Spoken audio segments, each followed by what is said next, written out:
네, 좀 쉬셨어요? 네, 이 시간 우리 좀 사진 좀 보겠습니다. 앞에 보시면 우리 말씀의 7가지 제 앞에서 말씀드렸죠. 예, 그 7가지 잠깐 좀 제가 정리해놨는데 이 보면 첫 번째가 카라, 두 번째 하야, 제가 앞에서는 이제 시하우부터 얘기 말씀드렸는데 하야, 하가, 하가는 묵상이죠. 묵상, 읍조리다. 다라시, 그리고 샤파트, 라마드, 아싸까지 해서 7가지. 초대교회 성도들의 말씀의 7가지 하면 요 7가지라고 여러분 이해하시면 되겠습니다. 예. 카라, 하야, 하가, 시하우라고도 합니다. 다라시, 샤파트, 그리고 라마드, 아싸. 7가지. 예, 우리 여기 일본어로도 지금 일본에서도 지금 중국에서도 이 말씀 7가지 운동하거든요. 예, 이렇게 해서 말씀 7가지. 예. 여러분 이것이 가정과 학교와 교회의 커리큘럼이 돼야 될 내용이에요. 이 7가지가. 이건 그냥 아이들 교육뿐만 아니라 성인들 부분도 동일한 부분이라고 보시면 되겠고, 네. 그리고 그 다음은 이게 뭘까요? 이게 강보입니다. 강보. 예. 앞에 말씀드렸죠. 요거는 이제 박물관에 전시되어 있는 건데 요렇게. 예. 그래서 이렇게 히브리어로 말씀 적고 그리고 예쁘게 지금 자수를 놔서 꾸몄죠. 어머니가 10개월 동안 이걸 해서 그렇게 하는 부분이고요. 그리고 이거는 이제 6월절 때 가정예배 드리는 거. 예, 지금 식탁에서 가정예배 드리는 거죠. 예, 가정예배 드리는 거. 그리고 이제 오른편에 그 그림은 우리 바르 미츠바 하는 거예요. 보면은 오른편이 할아버지 계시고 왼편에 아버지 계시고 중간에 이제 바르 미츠바 하는 손자가 지금 하나님 말씀을 낭독하고 있죠. 제가 이스라엘 갔을 때 바르 미츠바를 하는데 소년이 이 토라 말씀을 읽는 부분입니다. 제가 이제 갔을 때 이제 좀 아들이 이제 바르 미츠바 하니까 아버지가 이제 이렇게 하게 제가 얘기했어요. 축하한다고 아들 바르 미츠바에서 행복하겠다 이러면서 축하한다고 얘기했어요. 근데 저를 처음 보는데 이 아버지가 제가 축하한다 그러니까 눈물을 글썽글썽거리면서 이제 내 아들이 스스로 하나님 말씀을 연구하고 가르칠 수 있는 사람이 되었다고. 그렇게 눈시울이 붉어지면서 저한테 막 얘기하는 거예요, 한참을. 그래가지고 제가 그 모습에 제가 너무 감동했어요. 내가 정말 내 딸이 하나님의 말씀으로 이렇게 말씀을 그렇게 됐다고 내가 정말 감격스럽게 눈물을 흘릴 수 있을까. 그런 마음이 들더라고요, 이 모습 보면서. 그리고 이제 가족 사진에 할아버지가 좀 다리가 불편하신 것 같아요. 휠체어 타고 계셨는데 지금 이제 제가 사진을 제가 찍었습니다. 지금 들고 있는 것이 이거 말씀이죠. 하나님 말씀에 우리 앞에 본 이 두루마리를 말아서 넣어놓은 케이스예요. 여기 이제 케이스 있는데 여기 뭐 그림 문양도 있고 보통 위에는 뭐가 있냐면 왕관 같은 모양으로 해놨어요. 왜냐하면 하나님은 왕이시니까 말씀이 곧 하나님이시니까 저기에다가 이렇게 해서 해놓고 너무 감동적인 부분들이었어요. 보면서. 여기는 회당에 제가 갔을 때 백발에 이렇게 나이가 있는 어른인데 아주 말씀을 깊이 이렇게 보고 있더라고요. 그리고 여기도 그러니까 뭐 이런 작은 가방이든 이런 비닐이든 여기에다가 기도할 때 쓰는 도구 그리고 이런 말씀을 들고 늘 뭐 서쪽 벽으로도 가고 회당으로도 가고 이런 모습을 늘 볼 수 있어요. 그런 거 하고요. 이거는 제가 이제 우리 큰 딸하고 첫째, 둘째가, 이제 아주 오래 전이죠. 한 10년은 안 된 것 같고. 제가 이제 이 이스라엘의 절기를 연구하고 나서 너무 감동이 됐어요. 그래서 명절이 되면 짧게는 하루, 그러니까 길게는 하루나 한 이틀, 아니면은 또 연휴가 짧으면 한 반나절 정도. 그렇게 해서 함께 말씀을 연구를 같이 했습니다. 그럴 때 말씀 연구하고 이제 단어를 이해하기 위해서 뭐 폐역이란 단어, 이런 단어 히브리어로 찾아보고 이렇게 하는 것을 아이들한테 가르쳐서 그렇게 할 수 있도록 그렇게 했고요. 네. 그리고 아이들이 이제 뭐 이렇게 퀴즈 토다의 삶 이렇게 해가지고 제가 이제 그냥 큐티 책 이런 거를 하다 보니까 원어의 의미가 아니고 히브리적인 이런 관점에서 정확하게 이렇게 번역이 안 됐거나 또 이렇게 큐티 책 같은 경우 옆에 설명이 있잖아요. 근데 설명이 원래 그 의미를 잘 전달을 못하거나 잘못하는 경우들이 꽤 있어서 제가 한 6년 전부터 제가 이제 이렇게 묵상집을 아이들하고 부모들 같이 할 수 있는 묵상집을 제가 직접 만들어요. 그리고 이제 매달 제가 이제 저하고 제 아내가 같이 이렇게 해서 인성교육 교재도 만들고 말씀 묵상 교재를 만들거든요. 이제 그렇게 만들어서 이제 아이들이 같이 공부하고 제가 이거는 유대인 중학교 갔을 때인데 이 아이들이 그날 이 2명씩 이렇게 토론합니다. 토론하는데 제가 가서 토론하는 걸 봤어요. 보고 물으니까 집에서 한 3시간 정도 연구를 해온대. 연구를 해와서 수업 시간이 있는데 수업 시간에 2명씩 한 4, 50분 토론하고 그리고 나서 이제 이걸 갖고 있는 게 지금 주석입니다. 주석을 갖고 그 본문에 대해서 집에서 연구한 걸 갖고 서로 토론하고 그리고 나서 마지막에 선생님이 정리를 해주시더라고요. 네. 그래서 이게 중학생인데 중학교 안에 이제 성경 과목과 성경 말씀을 배우는 이런 부분들에 대한 거 있고요. 제가 이제 야드바셈 발목관 가서 봤던 부분인데 이 사진을 제가 너무 좋아해요. 이 사진이 이제 원래는 이제 거꾸로 돼 있어요. 이렇게 히브리어는 이렇게 돼 있는데 사진이 그렇게 있어서 사진 찍으니까 이렇게 나와서 지금 손이 있는데 손 2개 손이 있죠? 위에 손은 누구 손일까요? 할아버지 손. 밑에 손은 손자 손이에요. 그래서 두루마리 성경을 할 때 읽을 때 그냥 손으로 이렇게 안 짚습니다. 포인트라고 해가지고 이런 도구를 써서 이제 짚으면서 읽는데 할아버지가 토라 성경을 짚어서 읽어주면서 이제 손자가 같이 보는 거죠. 네. 그런 부분들이 있어요. 앞에서 얘기한 그 키즈 토다라는 교재를 제가 만들어서 하는데 우리 딸이 이제 몇 년 전에 8살 뭐 요럴 때 그림 그려가지고 창세기를 2년 반 동안 연구했거든요. 묵상하고 연구하고. 그래서 이제 사라가 이제 죽음을 맞이한 거에 대한 걸 갖고, 보이세요? 사라가 천국 가는 거 그림을 그렸어요. 그렇게 그렸고, 이 사진은, 교회에서 우리 이제 어머니가 지금 딸하고 같이 성경 연구하는 그런 부분이고요. 제가 이스라엘 갔는데 그 이스라엘에 지금 어디를 방문했거든요. 어디냐면 다윗이 골리앗 죽인 곳 있잖아요. 그 골짜기가 있어요. 지금 이 사진에 가면 이렇게 이쪽으로 지금 계단이 있는데 올라가서 밑을 보면 이제 여기 높은 지대고 저 밑이 그 골짜기가 있어요.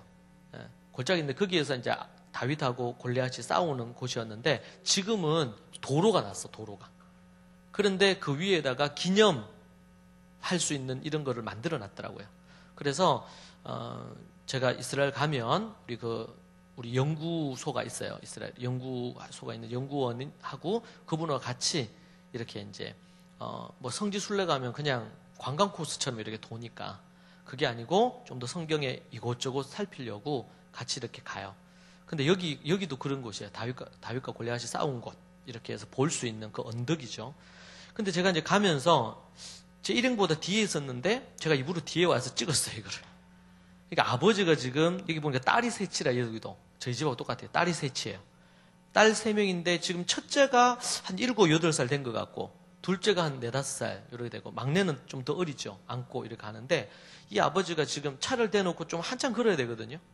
그런데 이렇게 걸어서 이제 이렇게 올라가요. 올라가서 도착해가지고 아버지가 이 토라 성경을 피는 거예요.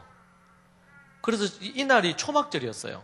초막절, 가을 절기죠. 초막절 때 공휴일이야. 그래서 이때가 되면 한 8일씩, 한 10 며칠씩 공휴일인데 이때 아버지가 지금 아이들 데리고 어머니는 보통은 어머니 같이 동행을 하거든요. 근데 보니까 또 막내가 그 밑에 애가 넷째가 있는 것 같아요. 그래서 제 추측에. 그래가지고 지금 보니까 제가 놀랐어요. 그러니까 아버지가 딱 성경을 펼쳐서 아이들한테, 이 아이들이 다 어리잖아요. 그런데 그 아이들한테 한참을 애들한테 뭐 설명을 하더라고. 그러니까 막내는 옆에 앉아서 지금 인형 잡고 뭐 흙 가지고 놀고 있죠. 놀고 있고 뭐 제대로 듣는지 안 듣는지 잘 모르겠지만 아버지가 자꾸 설명을 해. 그래가지고 얘기하면서 지금 저기가 이제 다윗과 골리앗이 싸웠던 곳이다. 뭐 이런 얘기들도 하고 이렇게 하면서 설명을 쭉 해주더라고. 그렇게 하고 나서 아버지 이렇게 하는 거. 제가 몰래 찍었어요, 사진을. 제가 이 장면을 보고 되게 감동이 됐어요. 우리는 명절이 되거나 아니면 휴일이 되면 애들하고 어떤 놀이동산 가고 어디 놀러 갈 건가 이런 생각을 하는데 이스라엘을 이렇게 하면서 느끼는 거는 그들이 그런 날이 되면 그 날에 맞는 어떤 장소나 유적지나 아니면 성경의 이야기가 있는 곳으로 가서 거기에서 하나님의 말씀을 가르치고 설명하고 이야기하고 이렇게 하는 거. 그리고 명절이 되면 그들이 하루나 이틀 정도는 일주일 동안 명절이면 하루나 이틀 정도는 그들이 하루 종일 가족들끼리 함께 아니면 그룹이 같이 모여가지고 하나님의 말씀을 읽고 묵상하고 토론하고 이런 일을 그것이 그들의 문화로 자리하고 있어요. 보면. 근데 이거는 원래 초대교회에서도 가지고 있었던 문화거든요. 근데 그것이 유대인 기독교인들에게는 지금까지 계속 흘러내려오는 거고, 우리 이방 쪽에는 이게 이제 계속 안 흘러내려왔죠. 그죠? 이게 참 아쉬운, 안타까운 일인데, 그래서 제가 이 사진, 이제 제가 좋아하는 사진입니다. 아버지가 저 아이를, 막내는 안고 계단을 오르고 있잖아요. 지금 여기 마지막 계단인 거거든요. 밑에 한참 차는 저 밑에 있고 한참 가야 돼요. 자, 그래서 제가 이제 저희 교회나 아니면 제 섬기는 가정들에게 가르치고 그렇게 했는데, 이 아버지는요, 이 아버지가 원래는 목사님 아들인데, 방황을 하다가, 교회를 안 다녔어요. 안 다니고 이렇게 하다가, 이제 늦게 이제 교회를 나오게 됐는데, 여기는 아들만 셋이라. 아들만 셋인데, 이 아이들하고 지금 창세기 그때 공부할 때에, 창세기 그거 하는데 아버지가 지금 이 화이트보드를 해놓고, 지금 족보 관련된 걸로 설명하려고 지금 이제 순서대로 기록하는 거예요. 가정예배 중이죠. 가정예배 중간에 지금 말씀 보는 시간에 이렇게 하더라고요. 그래서 제가 너무 이게 카카오 스토리인가 어디 올라와 있는데 제가 너무 좋아서 제가 이거를 사진을 여러분에게 가져왔고요. 그래서 아이들이 처음에는 아이들이 어린 아이들이 있는 경우에는 아이들 뭐 말씀하야 하고 가정예배 하더라도 아버지들이 교회 다니면서 들었던 풍월이 있으니까 그걸 갖고 이제 설명하고 이렇게 해도 이제 넘어가는데 얘네들이 지금은 요때가 이제 밑에 애들이 초등학생이고 위에가 이제 중학교 1학년 올라가는 부분. 지금은 큰 애가 중학교 3학년이고 이제 다 이제 초등 고학년이에요. 그러니까 학교에서 이제 앞에서 얘기한 것처럼 2시간 동안 말씀 공부한다 그랬죠. 그리고 나서 일주일 동안 매일 하나님 말씀 공부 2시간씩 해가지고 토요일 되면 가정예배 이렇게 아버지하고 하는 거예요. 그래서 애들이 어렸을 때는 아버지하고 이렇게 저렇게 얘기하면서 이게 됐는데 이제는 가정예배 하는데 아버지가 어떤 얘기하고 그러면 이 아들들이 아버지가 엉뚱한 소리 하잖아요. 그러면 이제 얘기를 하는 거예요. 왜냐하면 자기들은 목사님하고 매일 성경 공부를 2시간씩 하니까 아버지 근데 그게 아닌데요. 이렇게 나오기 시작한 거예요. 그래서 이 아버지가 저한테 연락이 왔어요. 목사님 이제 좀 밀리는데 어떻게 좀 추석이나 좀 추천해 주세요. 그렇게도 얘기하고 지금 제가 일정이 좀 그거 해서 우리 교회의 남자 성도들 그리고 아버지들 그룹이 저한테 지난주에 요청이 왔어요. 토요일이나 어떻게 하루를 목사님 잡을 테니까 목사님 시간 되실 때 그렇게 해서 7월 한 20 며칠로 잡았어요. 그날 그 아버지들만 다 모여가지고 성경을 그걸 가정에서 가정예배 하는데 토론하고 이렇게 하는 거에 대해서 성경 연구하는 방법에 대해서 하루 동안 좀 이걸 해달래.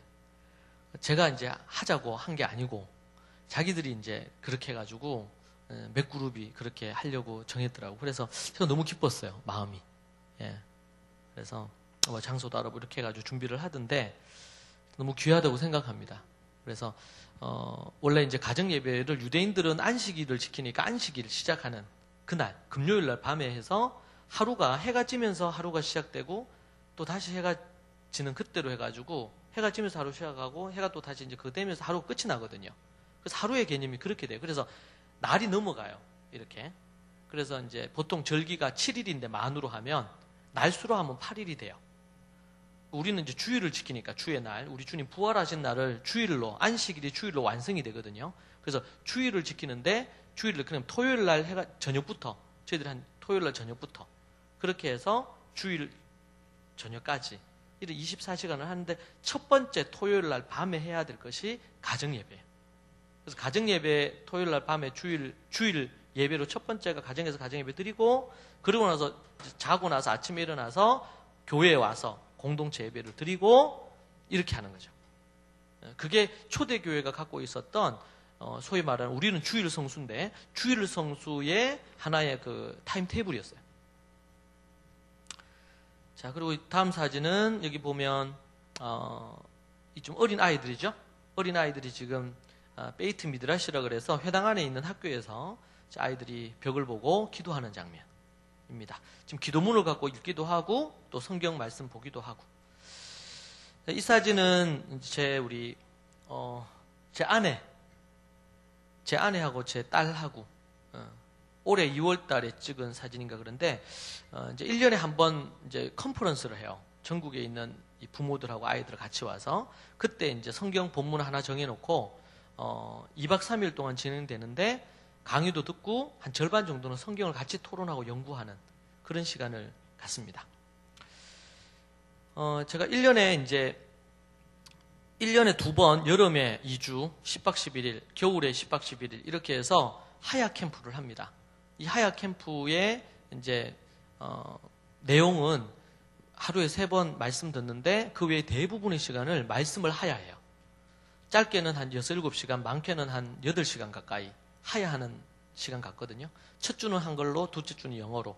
그렇게 하고 이제 두 번째, 세 번째 들어오는 아이들은 이제 다라시 연구하고 토론하는 이런 부분을 해요. 근데 이제 얘가 초등학교 지금 4학년이었는데 작년에 이거 했는데 얘가 이제 그룹에 와서 이제 얘가 잠언을 다 하야를 했기 때문에 다라시 하는 그룹으로 왔어요. 그래서 이제 성경 프로그램, 원어, 성경 보는 방법하고 이런 걸 쭉 배워가지고 연구하고 토론을 하는 걸 배웠죠. 그러고 나서 집에 가서 일주일에 몇 번씩 이렇게 펼쳐놓고 한다고 어머니가 사진을 찍어서 저한테 보내주셨어요. 그래서 아이들이 초등 한 4학년부터 하거든요. 제가 대학생들 사역을 했다 그랬잖아요. 성경 공부 가르치고 했는데 때로는 대학생들보다 얘네들이 참 더 잘하는 것 같아요. 연구하고 또 토론을 해서 그걸 갖고 이제 원고를 씁니다. 원고 쓰고 그리고 나서는 발표, 티칭해요. 이걸 시켜보거든요. 2주 동안 밥 먹고 10박 11일 동안 이것만 해요. 오전에 하야하고 점심 먹고 나면 저녁까지 이것만 계속 하는데 근데 애들이 참 잘해요. 초등학교 4학년, 5학년, 6학년인데 말씀을 아주 잘 전하더라고. 제가 좀 놀랐어요. 얘네들이 될까? 뭐 유대인들은 13살이 돼서 연구해가지고 그렇게 티칭하고 한다는데 과연 얘네들이 초등학교 4학년, 5학년, 중학교 1학년, 2학년 이런 애들이 될까? 그렇게 했는데 애들이 너무 재밌어하고 그리고 잘하더라고 보니까. 그래서 제가 너무 감사하고 원래는 하야만 했어요.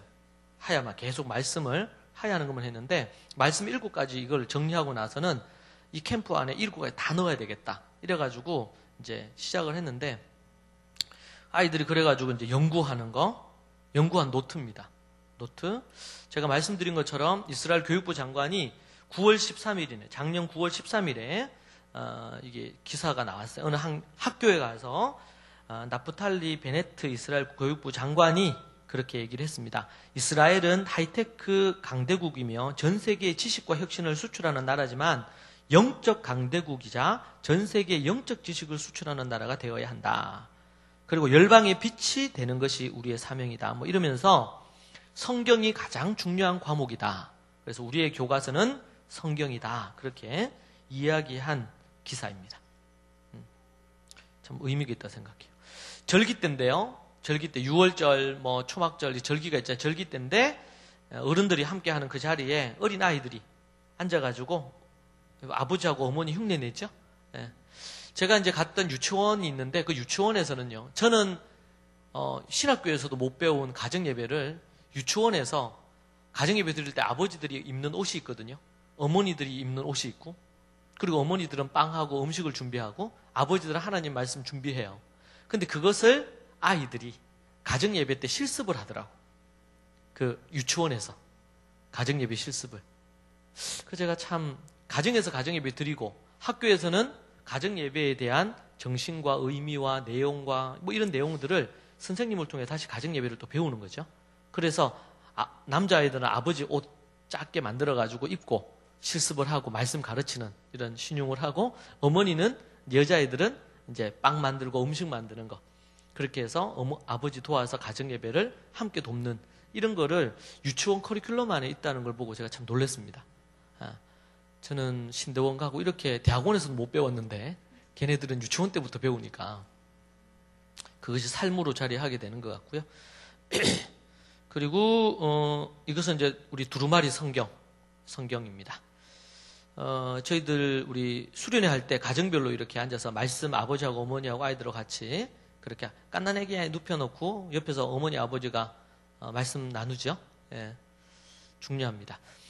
여러분 국가별로 우리 출산율이 보면 OECD 국가 중에서 우리나라가 제일 많이 떨어진다. 이게 몇 년 전에 그건데요. 최근에는 1.17명까지 떨어졌다 그래요. 1.17명. 참 심각한 부분입니다.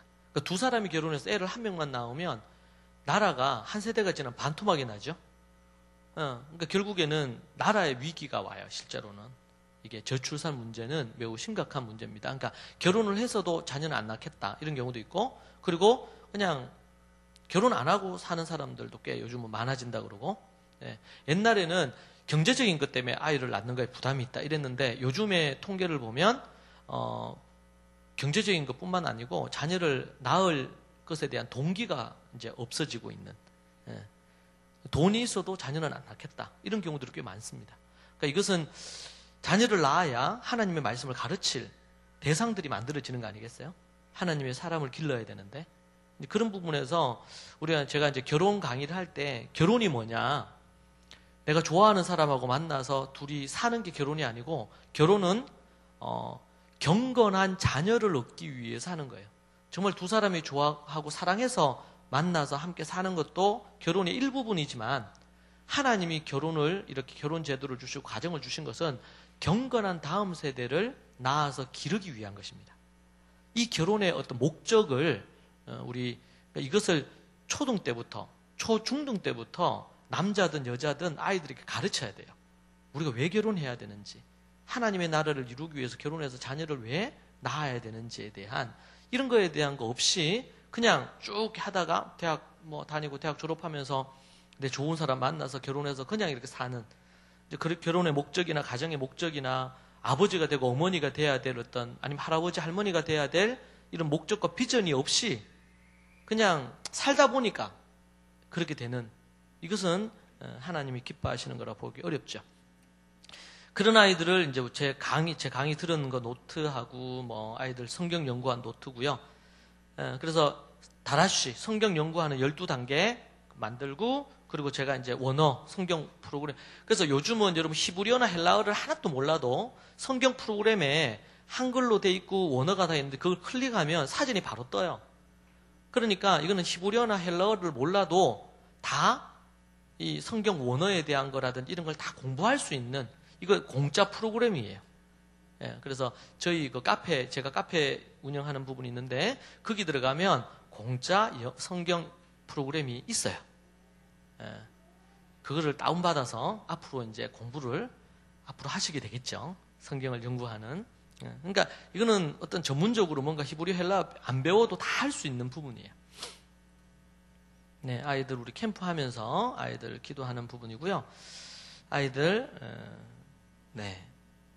이제 솔직히 10박 11일 동안 특별한 프로그램 없어요. 토요일 날 되면 버블쇼 이런 거 하나 해요.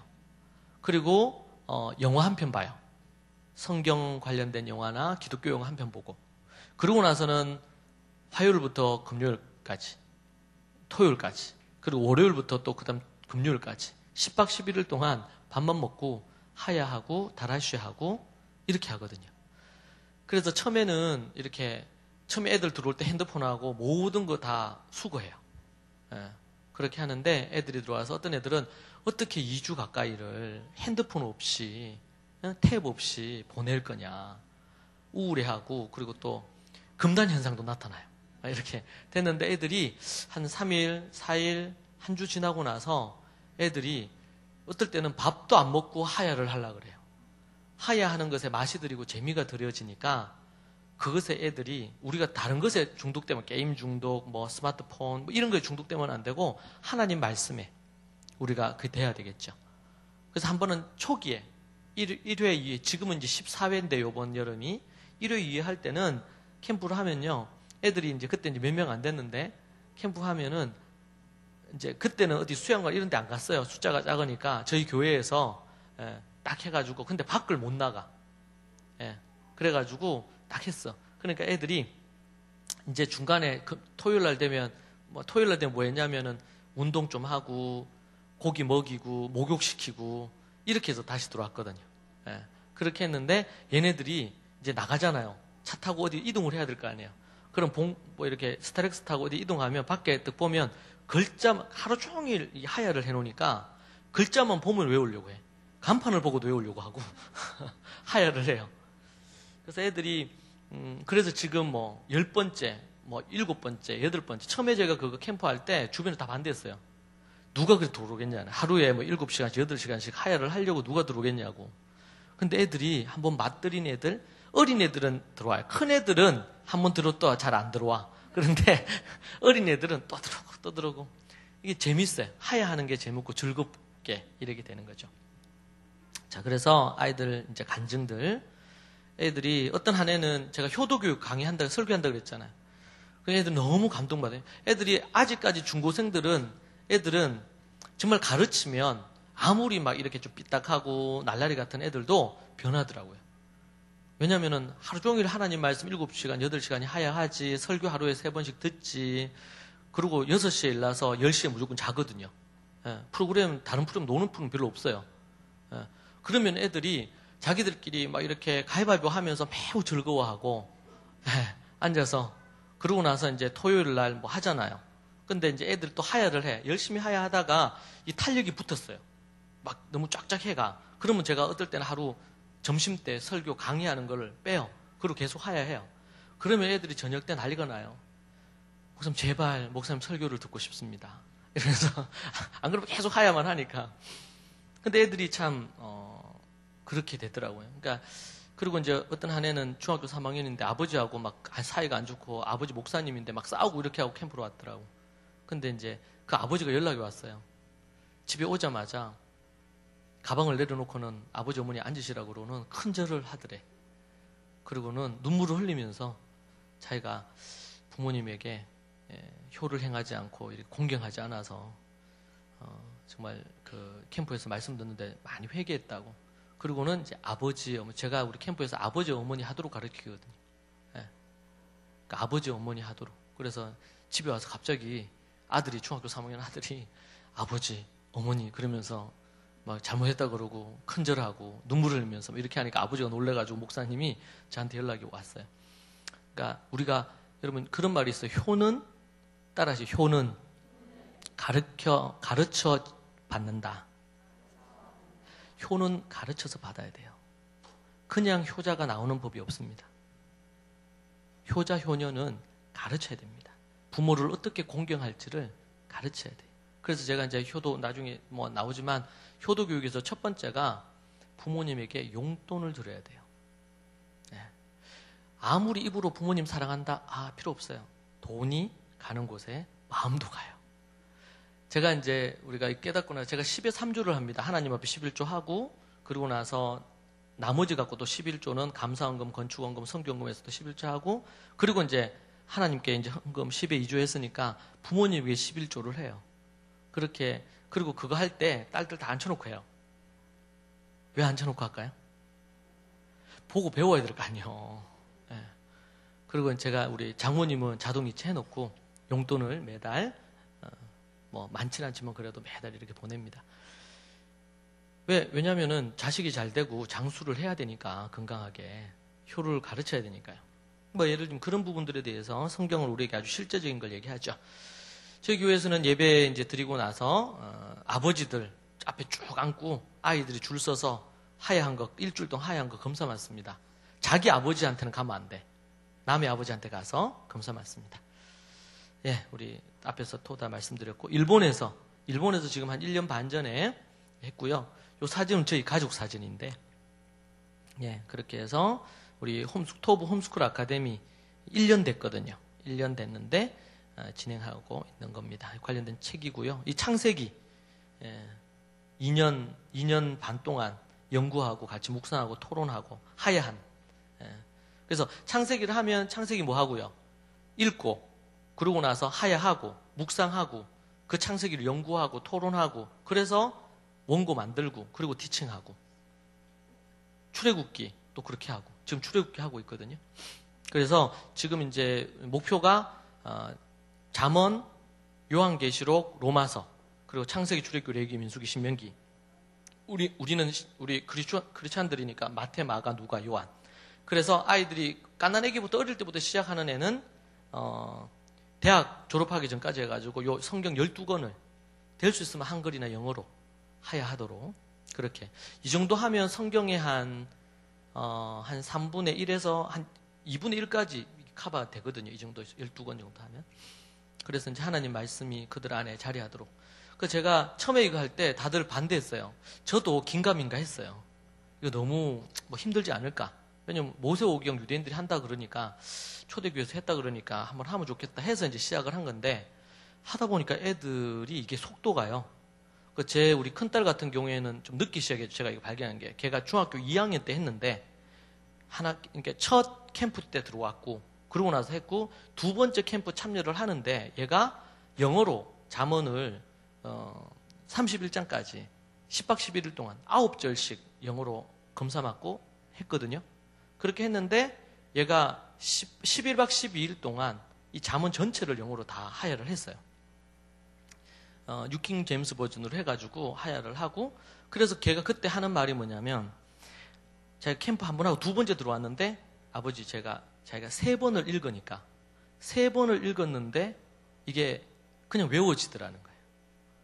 제가 그래서 참 놀라웠어요. 그게 그냥 매일 꾸준히 그냥 하고 캠프에 들어오면 한 10박 11일, 11박 12일 동안 집중적으로 한 게 단데 이게 한 1년이 안 됐는데 그냥 한 3번 읽으니까 외워진다는 거예요. 그래서 제가 우리 게리 코엔 박사 같은 경우에는 그분은 이제 제사장 집안 출신이니까 보통 일반 이제 유대인 평신도들은 모세 오경만 합니다. 근데 이제 아론의 147대 손이고 그러니까 이 제사장 집에서는 말라기까지 한 거예요. 히브리어로. 창세기부터 말라기까지.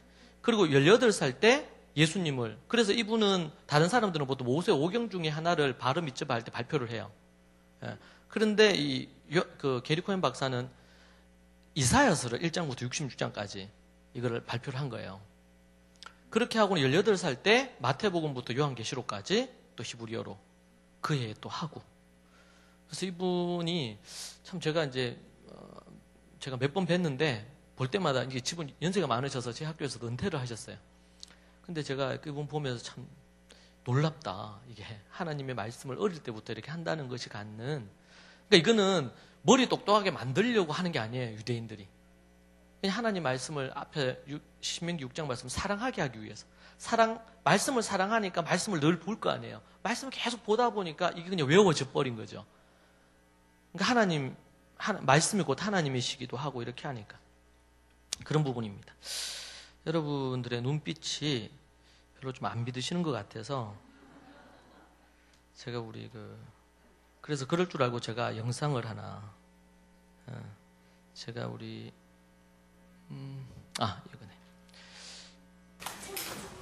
이때가 우리 고1 때요. 제가 얘가 중3 때 참여하고 두 번째 참여를 했던 게 이게 잠언 31장 우리 고1 때 우리 제 딸이 지금 이때는 그냥 폰으로 이게 왜 저 화면이 안 뜨네요? 저는 영어로 잠언 31장 음성하겠습니다. 소리만 나는 이걸 밖으로요?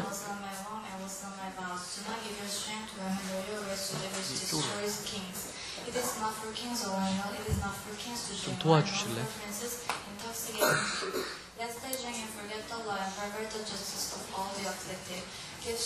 영상을 트니까 소리는 나는데 이게 화면은 안 나오는 거예요.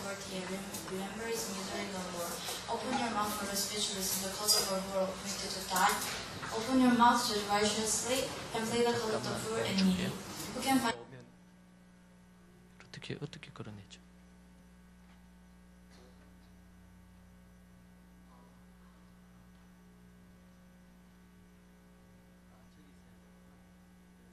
a merciless wife for her with his floral about rubies. The heart of our husband safely trusts her, so he will have no misgiving. 고일 권지우입니다. 저는 영어로 장은 31장 엉성하겠습니다. The words of King Lion, the utterance which his mother told them, O my son, I will sell my womb, I will sell my vows. Do not give your strength to him, nor your ways to the which destroys kings. 그러니까 이때 2주간 캠프하면서 이제 잠언 전장을 다 하고 마지막 31장만 앞에 발표한 건데요. 그렇게 했고 시간 관계상 넘어가겠습니다. 저희 제가 아직 익숙하지 않아가지고 마우스가 Who can find a virtuous wife for her with his floral about rubies? The heart of our husband safely trusts her. 네, 시간 관계상 좀 잘 안 보이는 것 같아요. 네네, 됐네요. 또 하나를 더 보여드릴게요. 우리 이거는 왜 안 나오지?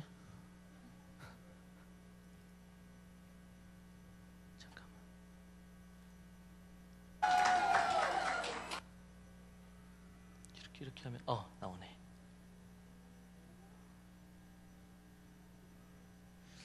이거는요, 우리 5세 저희 학교가 5세부터 있거든요.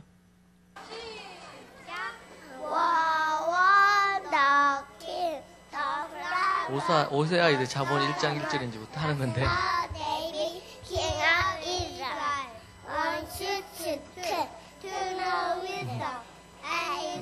애들 어린 애들인데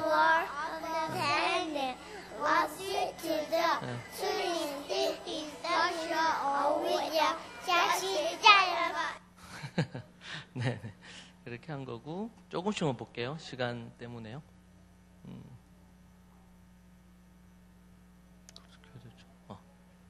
꽂은 것 같고 그리고 그렇게 이제 하야하면서 이제 그 부분이 있는데 제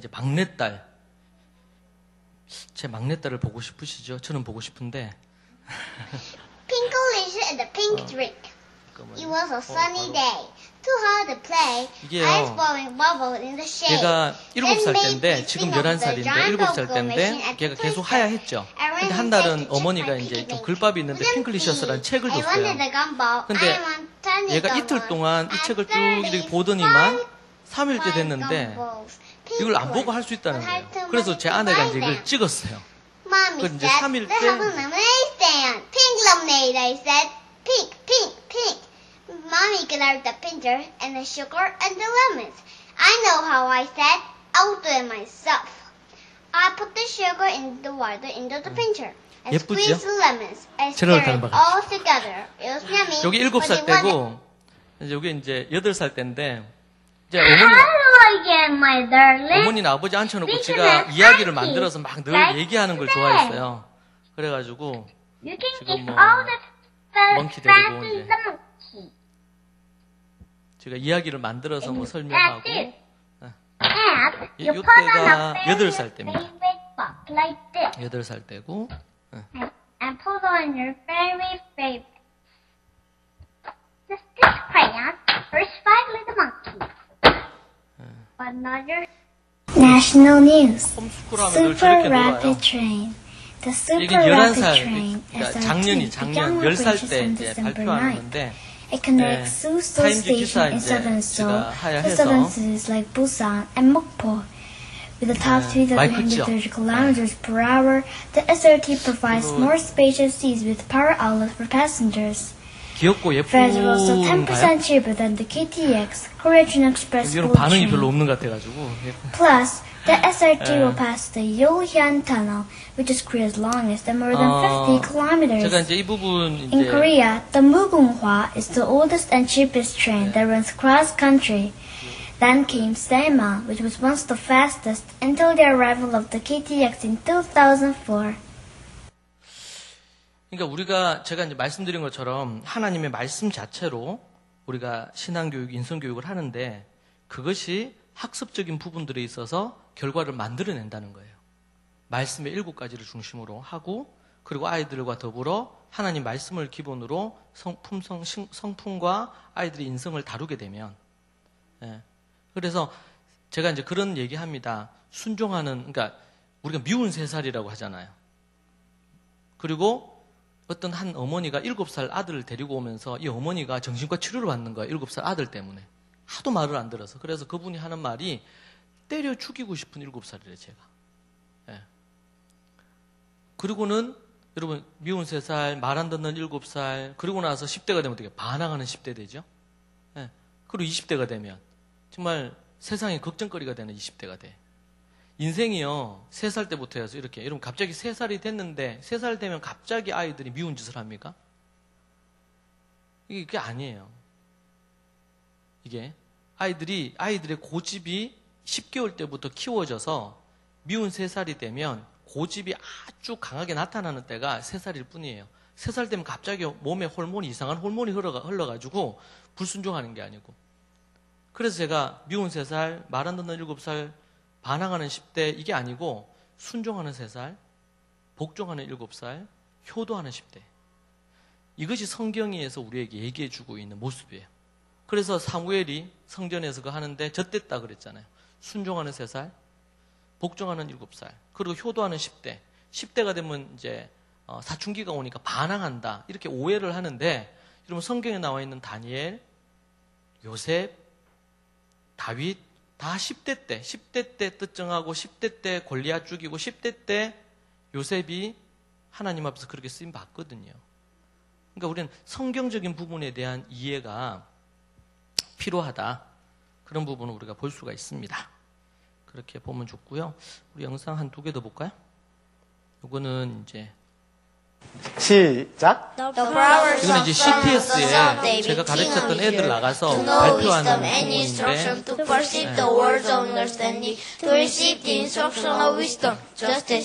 지금 제 제일 오른쪽에 있는 쟤는 지금 저때가 이제 초등학생인데 지금 중학교 3학년이에요. 지금 이제 고등학교 2학년 과정 공부를 하고 있어요. 저희 학교에서.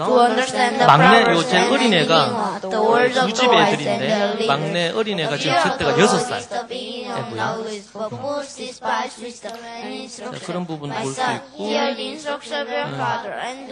수 있고 그리고 요거는 이제 작년 1년 전에 캠프 들어왔던 애인데 중국에서 제 캠프 왔거든요. 참여하려고. 원래 이 캠프는 제가 오고 싶었던 캠프라서 좀 기대를 하고 이제 저는 처음에 암기를 많이 하자라는 생각으로 여기 오게 되었어요. 되게 하야라는 것은 암기와는 되게 많이 다른 것 같더라고요. 암기는 머리로 하는 거지만 하야는 마음으로 하는 거랄까? 근데 하야는 계속 하나님의 말씀, 성경을 계속 읊조리면서 제가 생각했던 것과는 많이 다르고 이게 암기가 아닌 하야로 하다 보니까 좀 더 잘 외워지고 그러는 것 같아요. 이제 설교 말씀도 아침, 점심, 저녁으로 인성, 지성, 신앙 이렇게 들을 수 있으니까 그것도 정말 좋고 하야를 6시간 동안이나 하나님의 말씀을 붙들면서 할 수 있어서 정말 그게 좋은 것 같습니다. 제가 변화된 게 있다면은 저는 구원의 확신이 있었지만 목사님 설교 들으면서 약간 좋은 두려움과 떨림이 생겨서 지금 인상적이어서 좋은 두려움과 떨림이 있다는 것이 이게 경외인데 살아야겠다라고 생각을 했어요. 이번 캠프뿐만이 아니라 캠프 끝나고서도 계속 하나님 말씀을 하야하고 묵상하고 그렇게 해서 살려고 하고 목사님이 설교하실 때 잘 듣고 마음속에 깊게 새기도록 하겠습니다. 제가 이제 중국 가서 서로 이제 카톡으로 한 번씩 얘를 이제 얘기를 하는데, 얘가 인터뷰한 영상 보면서 제 마음에 많이 와닿았던 게, 이게 하야라는 게 머리로 하는 게 아니고 가슴으로 하는 거라는 걸 깨달았다는 거. 이건 제가 가르친 게 아니거든요. 가르친 게 아닌데, 얘가 얘기하는 걸 들으면서 제가 또 배우고 깨닫게 돼요. 저도 매일 하야를 하지만 말씀을 정말 머리로 하는 게 아니고 가슴으로 해서 그것이 삶으로 실천되게 하는 거, 이게 하야에 대한 부분이다, 그렇게 볼 수 있겠고요. 중요한 부분이 됩니다. 그리고 제가 우리 아이들 중에 좀 몇 년 전에 이거 영상이긴 한데, 이 집은 이제 저희들 히브리어를 학교에서 히브리어를 가르치거든요. 근데 아이들이 히브리어를 이제 시편을 히브리어로 이렇게 이제 하는 부분이에요.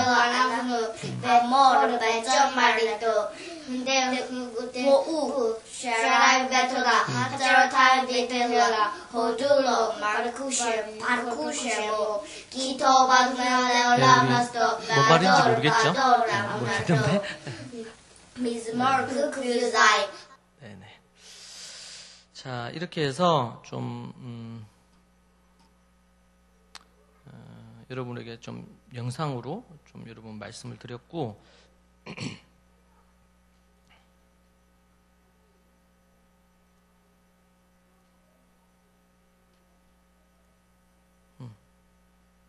네. 사진을 대충 다 본 것 같은데, 네. 앞에서 말씀드린 것처럼 요 7가지죠? 7가지 부분들 우리가 생각하면 좋을 것 같습니다. 마치고 다시 이제 우리 돌아와서요.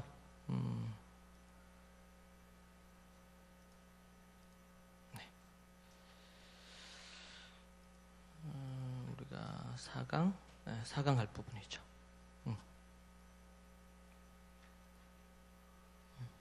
우리 4강 부분 한번 같이 보겠습니다. 여기 이제 보면 성경적 이제 교육의 출발이 이제 창조와 죄에 대한 건데, 성경적 교육에 있어서 출발은 창조부터 출발해야 됩니다. 그리고 창조와 죄. 하나님이 모든 것을 창조하셨고, 그래서 우리가 복음을 얘기할 때 복음에는 6가지 요소가 있습니다.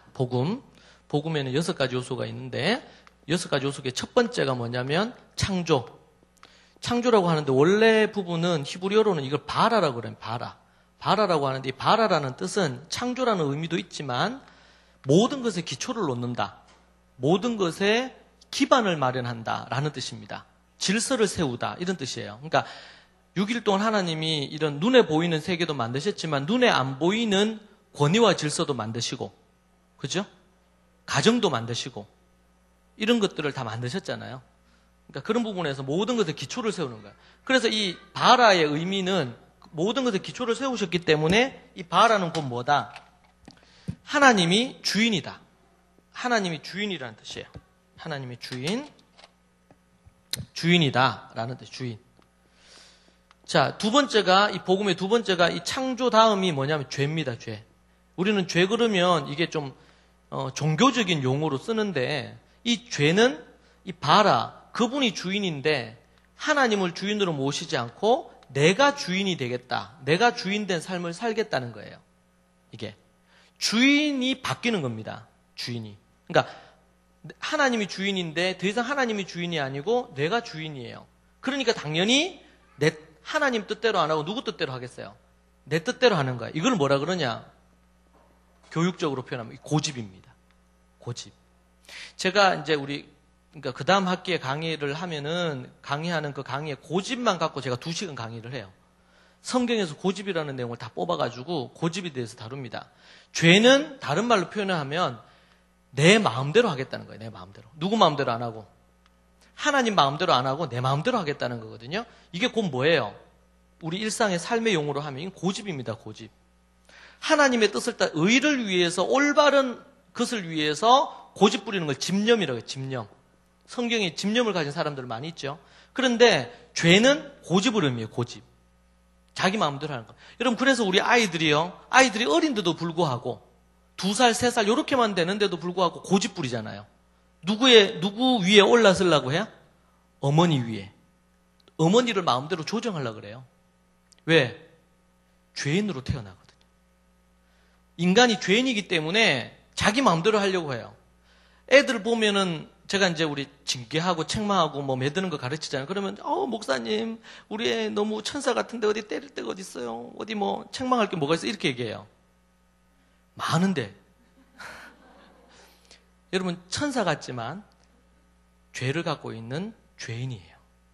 악마의 씨를, 죄를 갖고 있는 죄인이라는 사실을 놓치면 교육이 실패하게 돼 있습니다. 고집입니다, 고집. 그래서 특별히 어머니들 교육에 있어서 매우 중요한 것이 이 고집을 어떻게 아이들을 잘 꺾어낼 거냐. 성경적으로 고집을 꺾어낼 거냐. 부분이 있죠. 세 번째가 뭐냐면 십자가입니다. 세 번째 십자가. 세 번째가 십자가고 그 다음이 네 번째가 부활이에요. 부활. 이 죄를 그러니까 죄가 우리는 보통 죄 그러면 사회 윤리적인 죄를 얘기하잖아요. 살인하고 간음하고 도둑질하고 이런 걸 죄라 그래요. 그러나 성경은 하와가 아담이 처음 죄를 지은 원죄가 뭡니까? 하나님이 먹지 말라 한 선악과를 따먹는 거예요. 살인을 한 것도 아니고 간음을 한 것도 아니죠. 뭘 했냐? 하나님의 권위를 하나님으로 인정하지 않은 겁니다. 자기가 하나님으로 해서 하나님을 하나님으로 인정 안 하는 거. 여러분, 살인을 100번 하는 것보다 더 악한 것이 하나님을 하나님으로 인정하지 않는 거예요. 그래서 원죄가 하와가 그것 때문에 모든 인간이 사망에 이르게 되잖아요. 아담과 하와가 선악과를 따먹은 것 때문에. 그것은 윤리나 도덕적인 죄가 아닙니다. 그럼 어떤 죄냐? 하나님의 말씀에서 하나님을 인정 안 하고 주인으로 내가 하나님이 되려고 했어. 그래서 마귀가 하와에게 뭐라 그래요? 이걸 먹는 날에는 어떻게 된다고? 네가 하나님처럼 되겠다고. 네가 하나님처럼 되겠다고. 인간이 인간 자리에 있어야 되는데 인간 자리가 아니라 하나님 자리에 서려 했다고. 이게 죄입니다. 저는 어릴 때부터 뭐 교회를 초등학교 4학년부터 다녔지만 그 전까지만 해도 애가 좀 착했어요. 제가 좀 착하게 생기지 않아요? 착했어요. 그러니까 초등학교, 그리고 제가 이제 생각하면 어머니 주머니에서 이제 1,000원 훔친 거. 지금도 제가 잊지 못하는 거, 어머니 주머니 1,000원 훔친 거. 그거 가서 오락했고, 오락실 가서 오락을 했어요. 제가 이제 그러고 나서 제가 대학생이 되고 이렇게 했는데 제가 아무리 생각해도 제가 뭐 죄 지은 게 별로 없어요. 제가 뭐 살인을 한 것도 아니고 도둑질을 한 것도 아니고 또 뭐 애가 착해서 누구를 그래 막 미워하지도 않고 뭐 그래요. 그러니까 그래서 교회에서 무슨 부흥회하고 뭐 집회하고 그러면 막 울고 회개하고 저는 아무리 기도하고 회개할 게 없었어요. 뭐 나쁜 짓 한 게 별로 없으니까. 근데 막 옆에서 막 눈물로 회개하고 막 어른들 회개하고 그러면 도대체 저 사람들은 뭔 잘못을 저렇게 많이 짓고 사나 뭐 이런 생각을 했죠, 제가. 그러니까 이제 이렇게 가다가는 이제 바리새인처럼 외식주의가 제일 가능성이 높았는데 제가 이 복음을 이렇게 알고는 이거는 뭔가 사회윤리적으로 뭔가를 잘못해서 죄가 아니고 그것도 죄죠. 그래서 이제 그림으로 표현하면 이 나무가 이렇게 있으면 열매가 있죠, 열매가. 이거는 이제 살인하고 간음하고 하는 죄, 이걸 죄악이라고 해요, 죄악. 이건 뭐냐면 이 뿌리에 해당되는 거예요. 뭐야? 이거죠.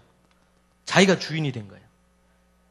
그래서 자기 마음대로 하는 거예요, 자기 마음대로. 자기 마음대로 하기 때문에 어떻게 돼요? 하나님 말씀 따라 사랑 안 하고 다른 사람을 미워하고 살인하고 이렇게 하는 거예요, 간음하고. 이 뿌리에 대한 이걸 뭐라 그러냐면은 오리지널 신이라 그래서 원죄라고 얘기하는 겁니다. 제가 이걸 깨달았어요. 그러고 나서 보니까 죄인 중에 내가 괴수예요. 하루 종일 내 마음대로 하는 게 너무 많어. 모든 결정을 내 뜻대로 했지 하나님께 묻고 이래 안 했어요.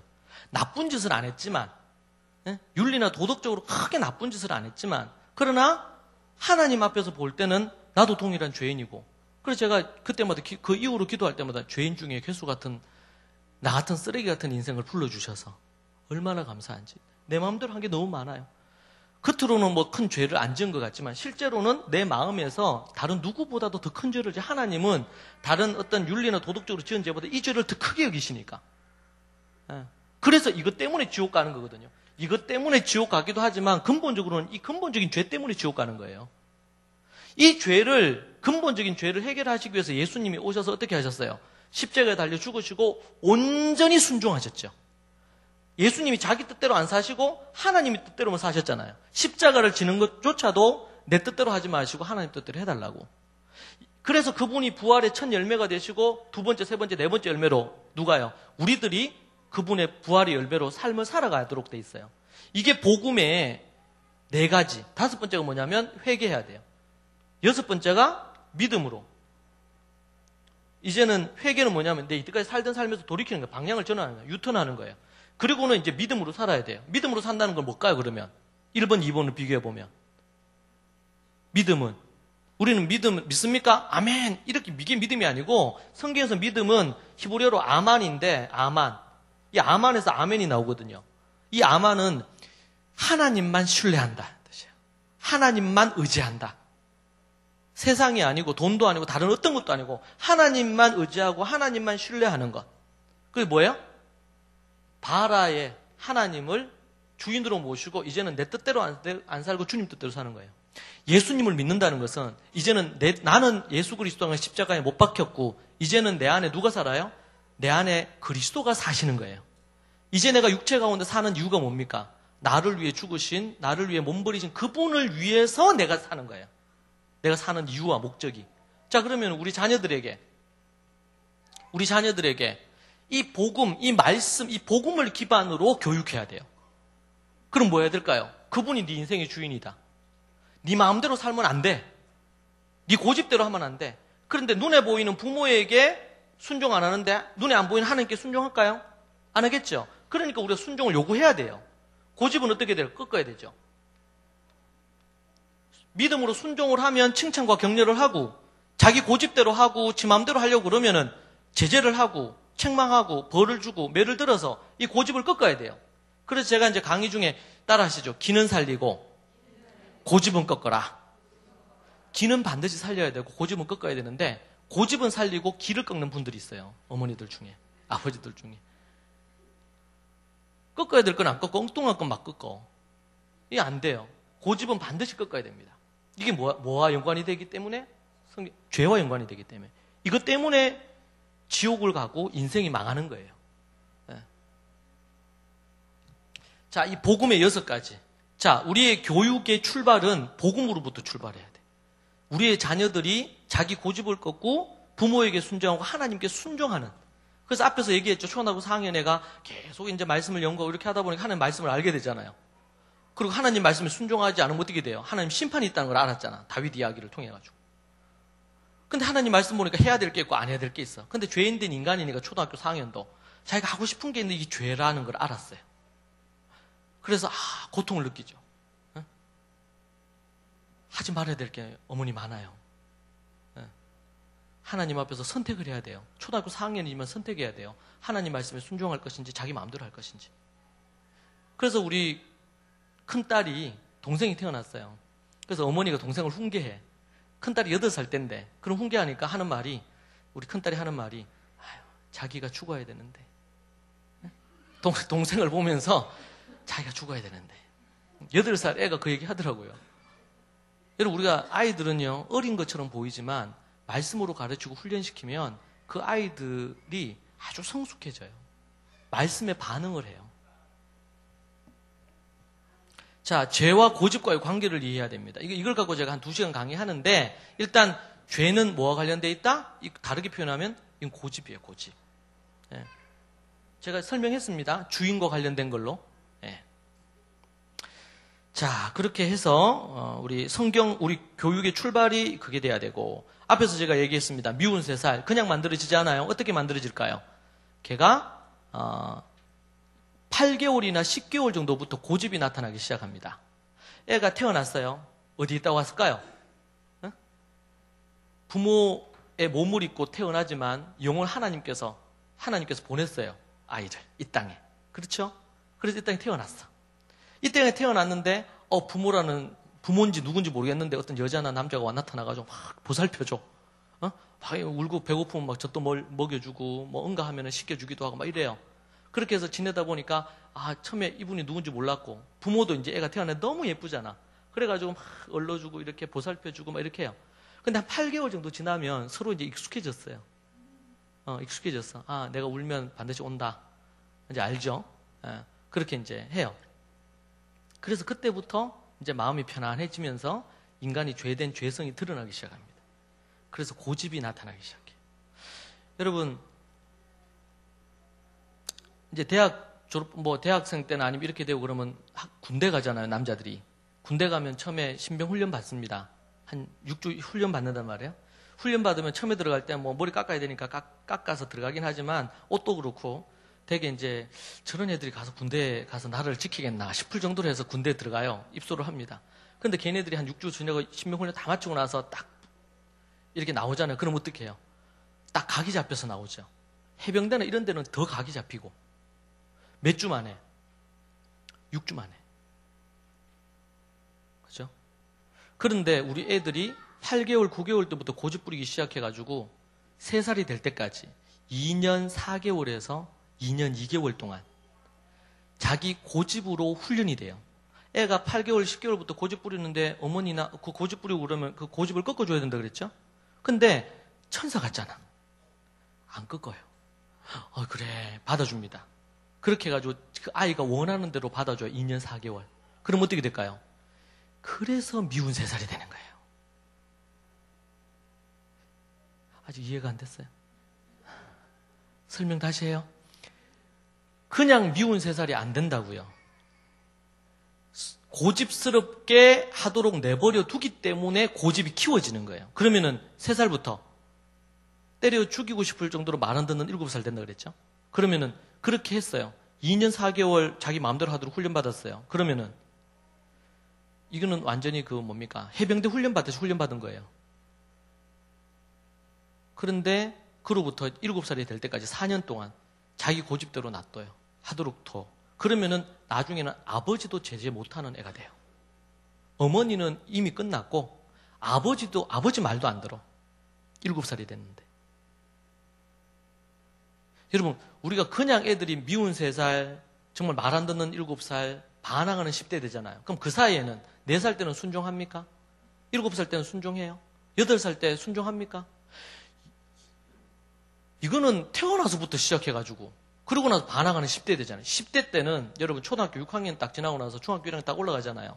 요즘은 어떤지 모르겠는데 옛날에는 기술과정이라는 과목이 있어요. 기술과정에 중학교 1학년 딱 돼서 첫 번째 수업에 듣는 게 뭐냐면 인생의 일생이야. 일생 중에서 유아기, 쭉 있고 그런 청소년기 나와요. 청소년기, 자기들 나이예요. 청소년기. 그럼 뭐가 나옵니까? 반항기, 질풍노도의 시기, 이렇게 나와요. 그러면 순종을 그래도 좀 하던 애들도 그걸 딱 보는 순간 사춘기가 되면 어떻게 돼야 돼요? 반항기. 이 책에 교과서에 딱 나오면 이건 진리라. 반항기, 질풍노도. 그런데 또 이 사춘기를 그렇게 반항하면서 질풍노도로 지나야지 건강한 성인이 된대 또. 여러분, 이건 심리학에서 나온 거거든요. 사춘기라는 개념이. 제 딸도 보니까 사춘기 되니까 아이가 이제 가슴도 나오고 여성으로서 준비가 되잖아요. 신체의 변화는 생겨요. 남자든 여자든. 그런데 사춘기가 되면 반항을 한다. 이 꼴이 아닙니다. 이거는. 그래서 앞에서 제가 얘기한 것처럼 그럼 성경에 나오는 10대를 찾아보자. 첫 번째 인물이 요셉이에요. 다윗은요. 17살에 골리앗을 쳐 죽였잖아요. 너는 칼과 단창으로 나오지만 나는 여호와의 이름으로 나아간다 그러면서 막 돌멩이 몇 개 던져가지고 골리앗 죽여버리잖아요. 요셉은 정말 하나님 앞에서 나중에 이제 10대 후반, 20대 초반이겠지만 그 유혹, 교회도 없고 목사님도 없고 아무것도 없는데 애굽에 가서 종살이 하면서 노예 생활하면서 여주인이 유혹하잖아요. 야사에 보면 요셉이 참 잘생겼대요. 그래가지고 보디발의 아내가 고관 대작들 부인들 모아놓고 우리 집에 히브리 청년이 있는데 기가 막히다 이러면서 그런 야사가 있어요. 야사가. 그런데 이 여자가 이제 유혹하죠. 근데 그때 어떻게 합니까? 10대 후반에 속하는 이 요셉이 얘기합니다. 내가 어떻게 주인과 보디발과 하나님 앞에 덕주하겠습니까? 이러면서 그 유혹을 하는 거 뿌리치고 가잖아요. 죽을 수도 있는데 여주인이 죽이면 죽일 수도 있는데 교회도 없고 성경도 없고 아무것도 없는데요. 야곱으로부터 받은 신앙교육 때문에 그가 노예로 있었지만 그 믿음을 저버리지 않는 거예요. 10계명이죠, 10계명. 어떻게 된 겁니까? 이거 사춘기 잘못 지나고 있는 거 아니에요? 반항하고 막 타락도 좀 하고 이렇게가 나중에 회개하고 돌아와야 되는데 시나리오가 그게 아니고 거룩함을 지키고 응? 그렇게 하잖아요. 아버지의 명을 받아서 요셉도 그렇지만 다윗도 순종해서 형들에게 가고. 여러분 우리가 오해하면 안 됩니다. 심리학에서는 어떻게 그걸 합니까? 이 개념이 나온 것이 그래서 제가 뇌과학을 공부했어요. 뇌과학, 유대인 관련해서 제가 박사학위 공부하기 전에 뇌과학을 공부를 했습니다. 그 공부하는데 세계적인 뇌과학자들한테 강의 듣고 이렇게 하는 것 때문에 그 뇌과학 공부한다고 한 5천만 원 들었어요. 공부한다고. 그런데 여러분 뇌에 나타나고 있는 증상들이 여러 가지가 있는데 그 뇌에 대해서 어떻게 접근하느냐에 따라서 뇌에 대해서 다르게 보는 겁니다. 여러분 어떤 사람은 똑같은 환경에서 자랐는데 어떤 사람은 조현병이 걸려가지고 여러 가지 문제가 생겼어요. 그럼 우리가 그런 사람이 이상한 살인을 저지르거나 어떤 행동을 했어. 그러면은 뇌과학자들이 그거를 갖고 이게 필요한 정보를 줍니다. 왜 이런 행동을 했느냐? 정말 그 정신질환이 있는 거냐? 이렇게 이제 보거든요. 그러면은 그걸 보면 어떻게 돼요? 아, 뇌에 이런 문제가 있어서 그런 것 같다. 그러면은 살인을 했더라도 아주 많은 부분 감면이 됩니다. 근데 여러분, 똑같은 환경인데도 불구하고 누구는 그런 사람이 되는가 하면 누구는 그렇지 않단 말이에요. 환경적인 요인도 있지만 스스로 내가 어떤 결정을 할 수가 있어요. 여러분, 뇌에는 뇌의 가소성이라는 게 있습니다. 뇌는 계속 변합니다. 뇌는. 부정적인 사람이 계속 감사하지 않고 부정적인 생각을 하잖아요. 그러면 뇌가 변해요. 그래서 심지어는 나중에 되면 이 뇌 질환이 옵니다. 인간의 어떤 의지에 따라서 뇌를 바꿀 수가 있다는 말이에요, 이 말은. 그런데 보통 뇌과학자들은 이제 진화론자들이기 때문에 이게 진화됐다고 보거든, 뇌가. 똑같은 뇌의 상황을 보고도 진화론자들이 접근하는 것과 달라요. 제가 뇌를 공부해보니까 그래요. 여러분, 우리 아이들이 우울하게 만들고 자기 연민에 빠지고 자기 연민이 지나치고 그러면 우울함 빠지잖아요. 우울함이 심해지면 자기 연민에서 우울증 이게 심해지고 그러면 무기력증이 오면서 나중에는 자살로 가요. 근데 이 흐름 자체가 이것을 어떻게 하느냐에 따라 달라진단 말이에요. 그때 어떻게 반응하느냐에 따라서.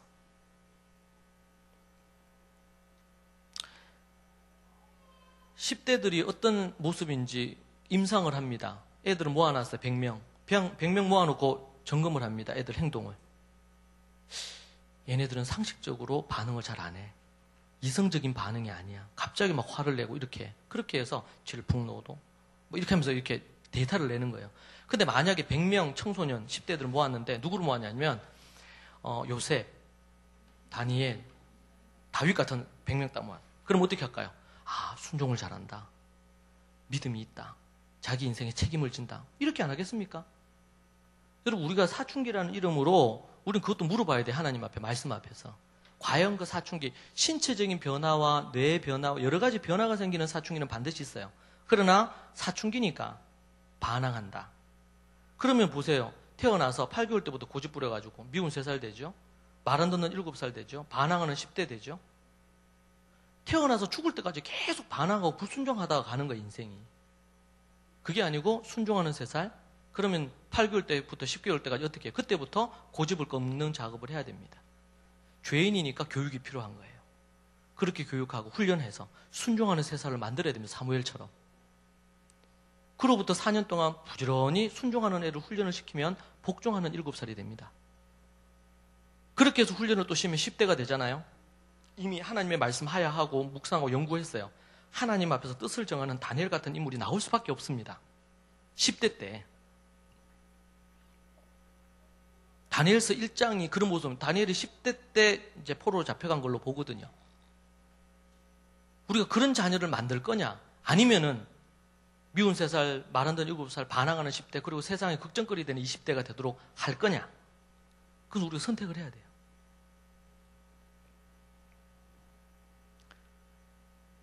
사춘기에 대해서 우리가 새롭게 이해해야 됩니다. 성경의 10대들에 대한 이야기들 우리가 생각하면서 봐야 됩니다. 여러분 자녀들의 상황이 어떤지 제가 다 모르지만 아이들이 지금 어느 위치에 있는지 어떤 모습인지 이런 부분들에 대해 그래서 제가 그런 얘기합니다. 3살 때 만약에 저한테 애를 데리고 온다면 정말 원하는 대로 만들 수 있다. 다니엘 가능하다. 다니엘 아니고 다니엘 가능하다. 7살 때 그래도 가능하다. 여러분 교육은 빠르면 빠를수록 좋아요. 근데 애들이 이제 초등 고학년이 됐다. 힘듭니다. 중학생이 됐다. 목숨을 걸어야 됩니다. 똑같은 에너지를 100을 썼지만 3살, 7살 때 만약 했다면 이게 100의 결과가 나온다면 중학교로 넘어갔다. 고학년이 되고 중학생이 됐다. 그러면은 100을 투자했는데 10 정도밖에 안 나와요. 왜? 자기 세계가 강해지고 자기 고집이 아주 강해진 것입니다. 근데 이걸 깨트린다는 게 쉽지 않아요. 그래서 제가 캠프합니다. 2주 동안 밥만 먹고 말씀만 보는 겁니다. 말씀해야 하는데 말씀이 그들 안에서 아이들을 깨어나게 만들어요. 다른 방법이 없습니다. 제가 예전에는 중학생 이상은 어렵다 생각했어요. 중학생 이상은. 이게 쉽지 않다. 우리 북에 있는 김정은 씨도 중2 때문에 못 내려온대잖아요. 어떻게 나올지 모르는데 중2가. 그런데 제 교육을 받는 어머니들 중에서 중학생, 고등학생을 데리고 있는 어머니들이 있는데 이 어머니 얼마나 마음이 타겠어요. 예. 반항하고 교회도 안 나오고 막 이런 문제가 생기니까. 근데 그 어머니들 중에서 목숨을 거는 어머니들이 있더라고요. 근데 중학생이고 고등학생 이런 애들인데 바뀌어요. 어머니가 목숨을 걸고 하고 예. 하야 안 하고 말씀에 순종 안 하고 그럼 밥도 안 줘. 목숨을 걸고 애하고 그렇지만 사랑을 표현하고 관계 안에서 계속 하면서 그런데 하나님이 아이를 어떨 때는 치시더라고. 어머니가 최선을 다하고 하는데 이게 한계가 있잖아요. 안 되잖아요. 근데 하나님이 손을 보셔. 어머니가 움직이고 하니까. 여러분 유대인들은요. 어머니가 유대인이어야 유대인으로 취급합니다. 자녀를. 그러니까 아버지가 유대인이잖아요. 그럼 이스라엘 국적은 주는데 유대인은 아니에요. 어머니가 이방인이면. 아버지의 역할이 중요하지만 자녀를 키우는 데 있어서 어머니는 절대적입니다. 그래서 이스라엘은 모계 중심 사회예요. 그래서 어머니가 유대인이어야지 유대인. 오늘 그래서 아까 디모데 봤죠? 어머니가 유대인이니까 얘는 유대인으로 가는 거예요. 교육이 그렇게 왜? 교육은 어머니가 1차적으로 하시는 거니까. 예. 그래서 이제 우리 아버지들이 안도를 좀 하죠. 예. 아버지들은 가정예배 잘 들으시고 필요한 부분 제가 나중에 교육할 때 아버지 역할에 대한 얘기할 건데 그 몇 가지는 꼭 하셔야 돼요. 근데 아버지들은 나가서 일단 처자식 생계를 책임을 져야 되니까. 근데 어머니들은 1차적으로 그래서 성경의 잠언에 보면 자녀가 정말 하나님 앞에 믿음으로 그래. 그러면 어미의 뭐라 그래요? 어미의 영광이라고 그래요. 어머니들에게 있어서 아버지들도 그렇지만 어머니들의 영광이 어디 있느냐? 뭐 돈이 많고 뭐 능력 이런 게 아니고 자식이 잘 되고 자식이 하나님 앞에 바르게 서는 것이 어미의 영광이라. 아멘입니까? 이게 하나님이 주신 게 이게 달라요. 10달 동안 애를 태중에 데리고 있고 그러니까 아버지하고 또 다르죠. 그런 부분에서 책임이 있어요. 자, 그러니까 7번째, 5번째 부분인데요. 이 부분에 대한 거를 하고 제가 강의를 마무리해야 될 것 같은데 첫 번째가 뭐냐면 기르지 말고 훈계와 훈련으로 교육하라 그랬어요. 예. 여러분 우리는 기르기만 하는 경우들이 있어요. 기른다는 것은 뭐냐면 짐승도 기릅니다. 짐승도 낳고 먹이고 먹이 갖다 입에 넣어주고 씻겨주고 하잖아요. 근데 거기에다가 인간은 그것 할 뿐만 아니고 거기에다가 인간으로서의 삶에 대한 훈련을 시켜야 됩니다. 예를 들면 예절 훈련 이런 거 시켜야 되겠죠. 예절 훈련 인사하는 것부터. 제가 저희 집에서 아이들을 인사하는 훈련 시켰어요. 인사할 때 어떻게 해야 돼? 손을 어떻게 모으고 각도는 45도에서 몇 도가 해야 되고 인사하거나 표정은 어떻게 하고 목소리는 어떻게 하고. 그래서 훈련을 시켰어요. 훈련시켰어. 그래서 우리 동네 나가면 김씨 아저씨 만나면 어떻게 해야 될까? 이렇게 이제 인사하고. 그래서 연습시키고 나서 이제 동네 나갔어요. 실습해야 되니까. 실습에 나가서 엘리베이터부터 인사하고. 동네에서 소문이 났어. 인사 잘한다고. 그러니까 뭐라 그러면 어른들이 아이고 가정에서 교육 잘 받았네. 여러분 인사만 잘해도 가정에서 교육 잘 받았다 그래요. 그런데 요즘 애들이 인사도 안 하잖아요. 응? 어느 교회 가서 집회하러 갔는데 내가 강사로 온 줄 알아. 애들이 지나가면서 씹대고 뭐 애들이 인사를 안 해. 어디 지나가는 소 쳐다보듯이 쳐다봐요. 어른을 보면 인사해야지. 그래서 지난주에도 어떤 우리 뭐 관공서에서 뭐 일하시는 분들이 제 학교 왔어요. 그러니까 애들이 막 탁 인사를 하니까 어디 제 룸으로 들어가는 그 길에 인사만 한 10몇 번 받는 거예요, 애들한테. 예절 교육이 기본, 인사하는 훈련하는 거. 그죠? 근데 한 번은 제 딸을 데리고 목회자 모임에 갔어요. 목회자 모임 갔는데, 이 목사님들이 애가 이제 좀 크니까 인사 정도로 아니고 악수를 이렇게 청하는 거예요. 악수를 안 가르쳤어, 제가. 그래, 집에 와서, 야, 어른들만 이제 컸으니까 악수를 훈련해. 그래, 악수를 어떻게 하냐면 제가 생각했어요. 악수할 때 손을 이렇게 딱, 그분이 손을 내면 손을 두 손으로 내밀어라. 그리고 그분이 손을 딱 잡고 이렇게 흔들면 살짝 흔들어라. 그리고 그분이 손 빼기 전에 확 빼면 안 돼. 그래서 그분이 손을 놓으면 이렇게 손을 모으고 목례를 해라. 이렇게 가르쳤어요. 연습해보자. 내가 귓목사다. 해보자. 이렇게 연습했어요. 다음에 갔을 때 잘할까요? 못할까요? 잘하죠. 했잖아. 한번 해봤잖아요. 여러분, 우리는 아이들에게 훈련시키지 않고 인사도 잘하기를 원하고 다 잘하기를 원해요. 그런데 어떻게 해요, 그거를? 그리고 애한테 인사 좀, 아이고, 쟤비 닮아 인사도 제대로 안 하고 이렇게 얘기하면서 애를 막 추궁한단 말이에요. 그러면 안 돼. 훈련시켜야 돼. 인사하는 훈련. 또 식사할 때 어떻게 해요? 앉아서 먹는 훈련. 여러분, 유럽이나 외국에 가면 우리나라 애들만 돌아다닙니다. 식사할 때. 식사 예절이라는 게 있어요. 식사할 때 딱 앉아서 먹고 식사 끝날 때까지. 어떻게 해요? 식사할 때 어른이 수저들기 전에 들면 안 돼. 그죠? 그게 기본 예의예요, 예의. 제가 틀린 말 한 거 아니죠? 식사할 때 제가 오기 전까지 아이들 기다립니다. 집에서 식사 같이 하면. 그러고 나서 제가 숟가락 들고 이렇게 해서 수저 들고 이렇게 하면은 애들이 이제 먹고. 그러니까 우리가 이걸 가정에서 해야 되거든요. 기본 예의입니다. 그래야지 교회나 아니면 학교 가서도 이 예의 바른 아이로 자랄 수가 있어요. 예절 교육은 너무 중요합니다. 기본이 돼요. 그거 외에도 여러분 가르칠 게 얼마나 많겠어요. 건금절약하는 교육, 경제 교육도 해야 되죠. 할 게 너무 많아요. 할아버지 할머니한테 대하는 자세에 대한 거 이런 것도 해야 되죠. 예를 들면 할아버지하고 할머니가 어디 식사를 간다. 그럼 어떻게 해야 될까요? 뭐 먹을래? 할아버지가 물어요. 그럼 애들이 뭐야? 애들은 또 피자, 뭐 햄버거 이런 거 먹고 싶다 하잖아. 그럼 할아버지 또 할머니들은 어때? 아유, 손자 먹으니까, 손자 좋아하니까 갑니다. 그럼 그렇게 하면 안 돼요, 절대로. 여러분, 입맛은 누구한테 맞춰야 되냐면 할아버지한테 맞춰. 할아버지, 할머니. 그러면은 할아버지 가서 한 서너 조각 먹습니까? 한 조각도 제대로 못 먹죠, 할아버지. 그러니까 손자 먹는 거 보고 기쁜 거예요. 그러면 손자는요, 자기 중심적으로 키워져요. 애들이 몸에 좋은 음식인 게 뭔지 아나요? 잘 모르죠? 부모가 아니면 조부모가 이끌어줘야지. 할아버지, 할머니의 입맛에 맞춰서 움직여야 돼요. 한 번씩, 뭐 요즘은 좋은 이런 수제 햄버거도 있고, 뭐 좋은 어떤 그 재료로 해서 피자를 먹을 수도 있죠. 그 자체가 나쁘다는 게 아니에요. 근데 기본 예의가 할아버지 김치찌개 좋아하거나, 할아버지 뭐 한식 좋아하면 그쪽으로 가야죠. 그게 기본적인 거란 말이에요. 근데 요즘은 이제 애한테 맞춰서 다 움직이죠. 그럼 이건 잘못된 겁니다. 이거는. 한 번씩 뭐 걔한테 맞추어서 가족끼리, 부부와 아이하고 같이 갔을 때 한번 먹을 수는 있어요. 훈련 중요합니다. 저희 집에서는 제가 한 번은 집에 들어갔는데, 우리 애가 이제 락앤락 통을 들고 이렇게 있는 거예요.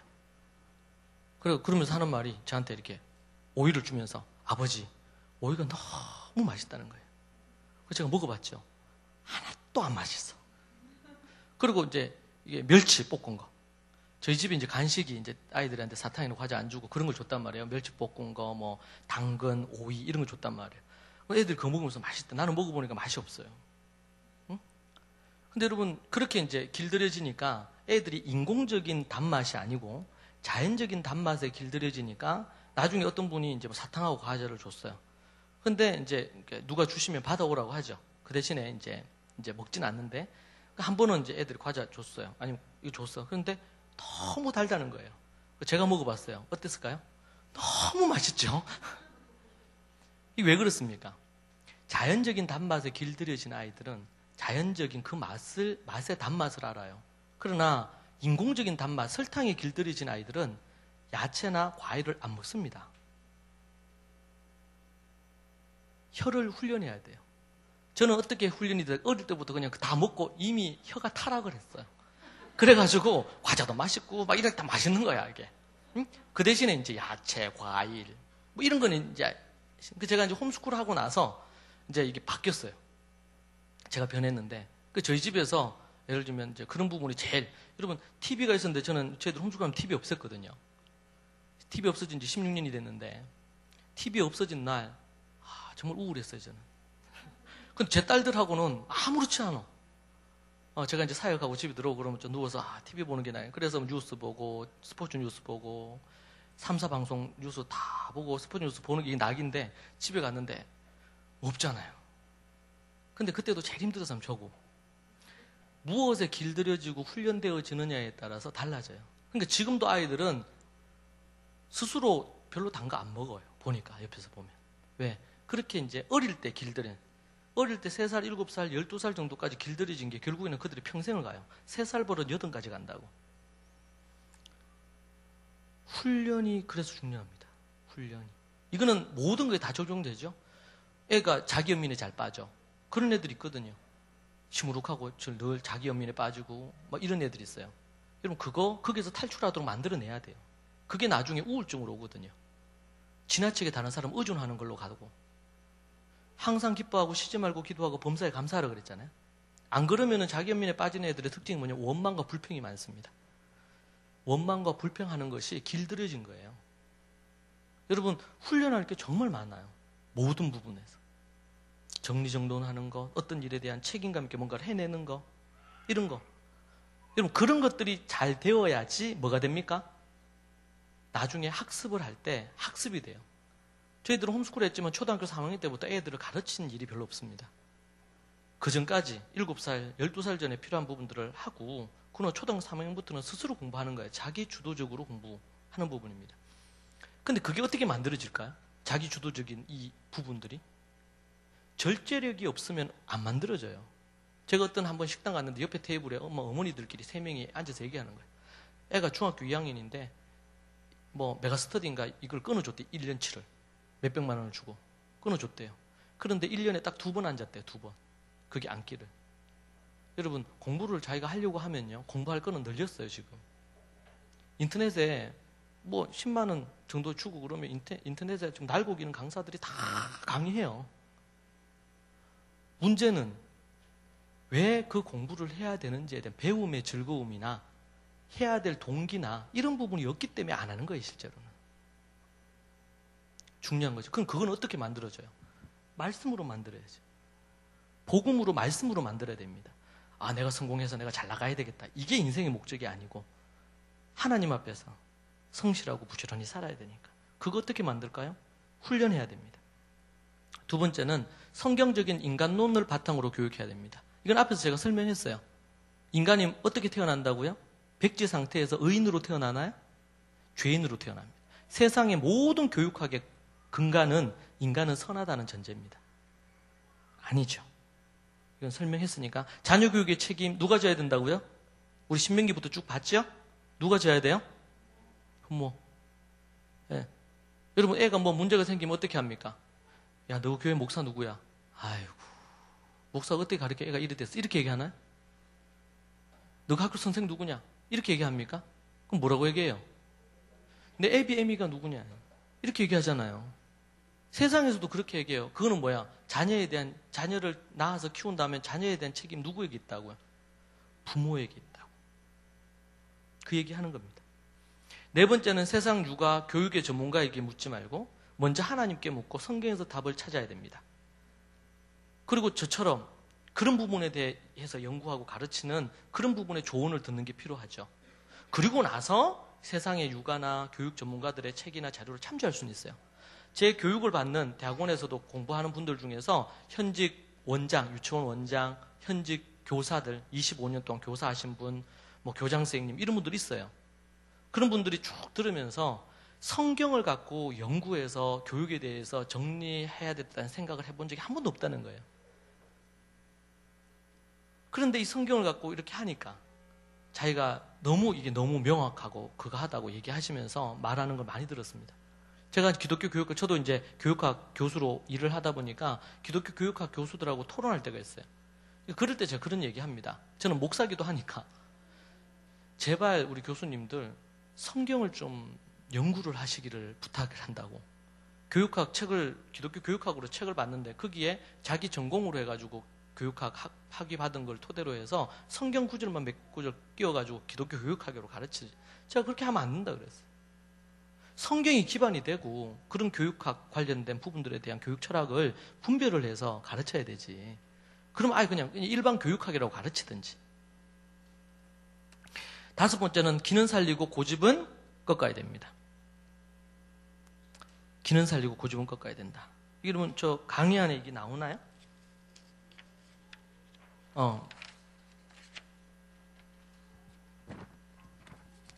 거기 보면 그 뒤에 보면 6페이지에 보면 그 글이 나오죠. 미네소타 범죄위원회에서 환경과 범죄 사이의 밀접한 관계에 대해서 연구한 보고서거든요. 이것은 기독교인이 그냥 쓴 게 아니고 미네소타 범죄위원회에서 환경과 범죄, 어떤 환경에서 자랐기 때문에 이런 범죄를 했는가에 대한 연구조사서예요. 그 연구 보고서인데 한번 같이 읽어보실까요? 시작. 인생의 양성동물처럼 시작한다. 그는 완전히 이기적이고 자기중심적이다. 그들은 원하는 때에 원하는 것을 갖기를 원한다. 우유병, 어머니의 관심, 친구의 장난감, 삼촌의 시계, 그 무엇이든지 말이다. 이러한 것들을 거부하면 그들은 분노가 끓어오르고 아니었다면 살인적이 될 수 있을 만큼 공격적이 된다. 그들은 더럽고 도덕성이 없으며 지식도 없고 개발된 기술도 없다.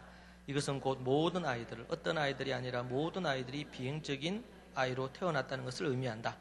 어린 시절에 자기중심적인 세계에서 계속 자라도록 허락받고 모든 충동적인 행위에 지배를 받고 원하는 것들이 충족된 채로 자란다면 모든 아이들은 범죄자나 강도, 살인범, 강간범으로 자라게 될 것이다. 여러분, 이 기독교에서 얘기한 게 아닌데 오래전 보고서지만 참 통찰력이 있다고 생각을 해요. 네. 그러니까 정말 야생동물처럼 시작을 한단 말이에요. 그렇기 때문에 뭐 해야 돼요? 야생동물은 뭐 해야 돼요? 훈련을 해야 돼요. 훈련을. 인간다운 삶을 살 수 있도록 훈련을 시켜야 된다. 매우 중요한 부분이에요. 수잔나 웨슬레라고 여러분 아시나요? 요한 웨슬레, 찰스 웨슬레, 영국의 부흥을 일으켰던 그 주역들의 어머니죠. 수잔나 웨슬레. 지금 찰스 웨슬레가 12번째 아들인가 그렇죠? 그 이분이 수잔나 웨슬레가 17명인가 이렇게 낳았어요. 자녀를. 그분의 일기에서 발췌한 건데 읽어보시죠. 아이 안에 있는 자기 의지를 복종시키는 법을 연구하는 부모는 한 영혼을 새롭게 하여 구원에 이르도록 하기 위하여 하나님과 함께 동력한다. 항상 그 아이의 고집대로 하도록 내버려 두는 부모는 마귀의 일을 동참하는 것이며 신앙이 불가능하게 만들며 구원을 얻을 수 없게 만들며 그 아이의 영혼과 육체를 영원히 저주 아래 놓이게 만드는 것이다. 어떤 한 영역에서라도 아이에게 너무 많이 무엇을 허락하거나 무절제를 북돋우는 것은 아이를 전반적으로 절제력 없는 사람이 되도록 길들이는 것이다. 어떤 영역에서든지 무절제력은 곧 무덤이고 죽음으로 끌고 가는 죄이다. 아주 수잔나 웨슬레의 이 일기가 아주 통찰력이 있다고 저는 생각을 합니다. 그렇게 보는 입장인데 그런 부분에서 정말 아이들 기는 살려야 돼요. 기는 어떻게 살리느냐? 2가지 칭찬과 격려로 살립니다. 고집은 어떻게 꺾느냐? 책망, 매, 벌로 꺾습니다. 이게 성경에 그렇게 나옵니다. 요거는 또 나중에 우리 다음번 8월 달에 제가 좀 자세히 설명을 할 건데요. 그런 부분입니다. 자, 그렇게 해서 칭찬과 격려로 기를 살리고 고집과 매와 벌로 그러니까 책망과 매와 벌로 고집을 꺾어야 된다. 이런 부분이죠. 자, 그래서 칭찬만 갖고 제가 한 2시간 강의하고 책망, 매, 벌 갖고 제가 한 3시간 강의를 합니다. 부모 훈련대학이라고 그 과정, 그 다음 이제 과정에서 그렇게 하는데 그렇게 하고요. 6번째는 부모가 리더십을 가져야 됩니다. 아이들에게 끌려다니면 안 되고 부모가 기준을 갖고 아이들을 이끌어줘야 됩니다. 이게 매우 중요해요. 네. 부모가 리더십을 가지라. 한 번은 저희 집에서 어디 식사하러 갔는데 오늘 외식한다 그랬어요. 그때 막내가 없었는데 제 아내하고 첫째, 둘째. 그때는 제가 이 부분에 대해서 제가 잘 모를 때였어요. 뭐 먹으러 갈까? 그러니까 제 아내는 한식, 큰딸은 양식, 둘째는 일식. 합의가 안 되는 거예요, 이 사람들이. 그래서 제가 얘기했어요. 앞으로 무엇을 먹거나 뭘 하고 싶든지 간에 말하는 건 자유다. 그 대신에 최종 결정은 아버지가 하겠다. 제가 그렇게 얘기했어요. 그러니까 아이들은 때로는 어리석고 미련합니다. 또 뭐가 옳은지 그른지 분별력은 아직 약해요. 그렇기 때문에 부모된 자들이 하나님의 말씀에 근거해서 이끌어주는 게 필요합니다. 자, 부모가 리더십을 가지고 이끌어주라. 7번째는 분리해서 교육해야 되는 부분입니다. 이 부분이 매우 중요한데요.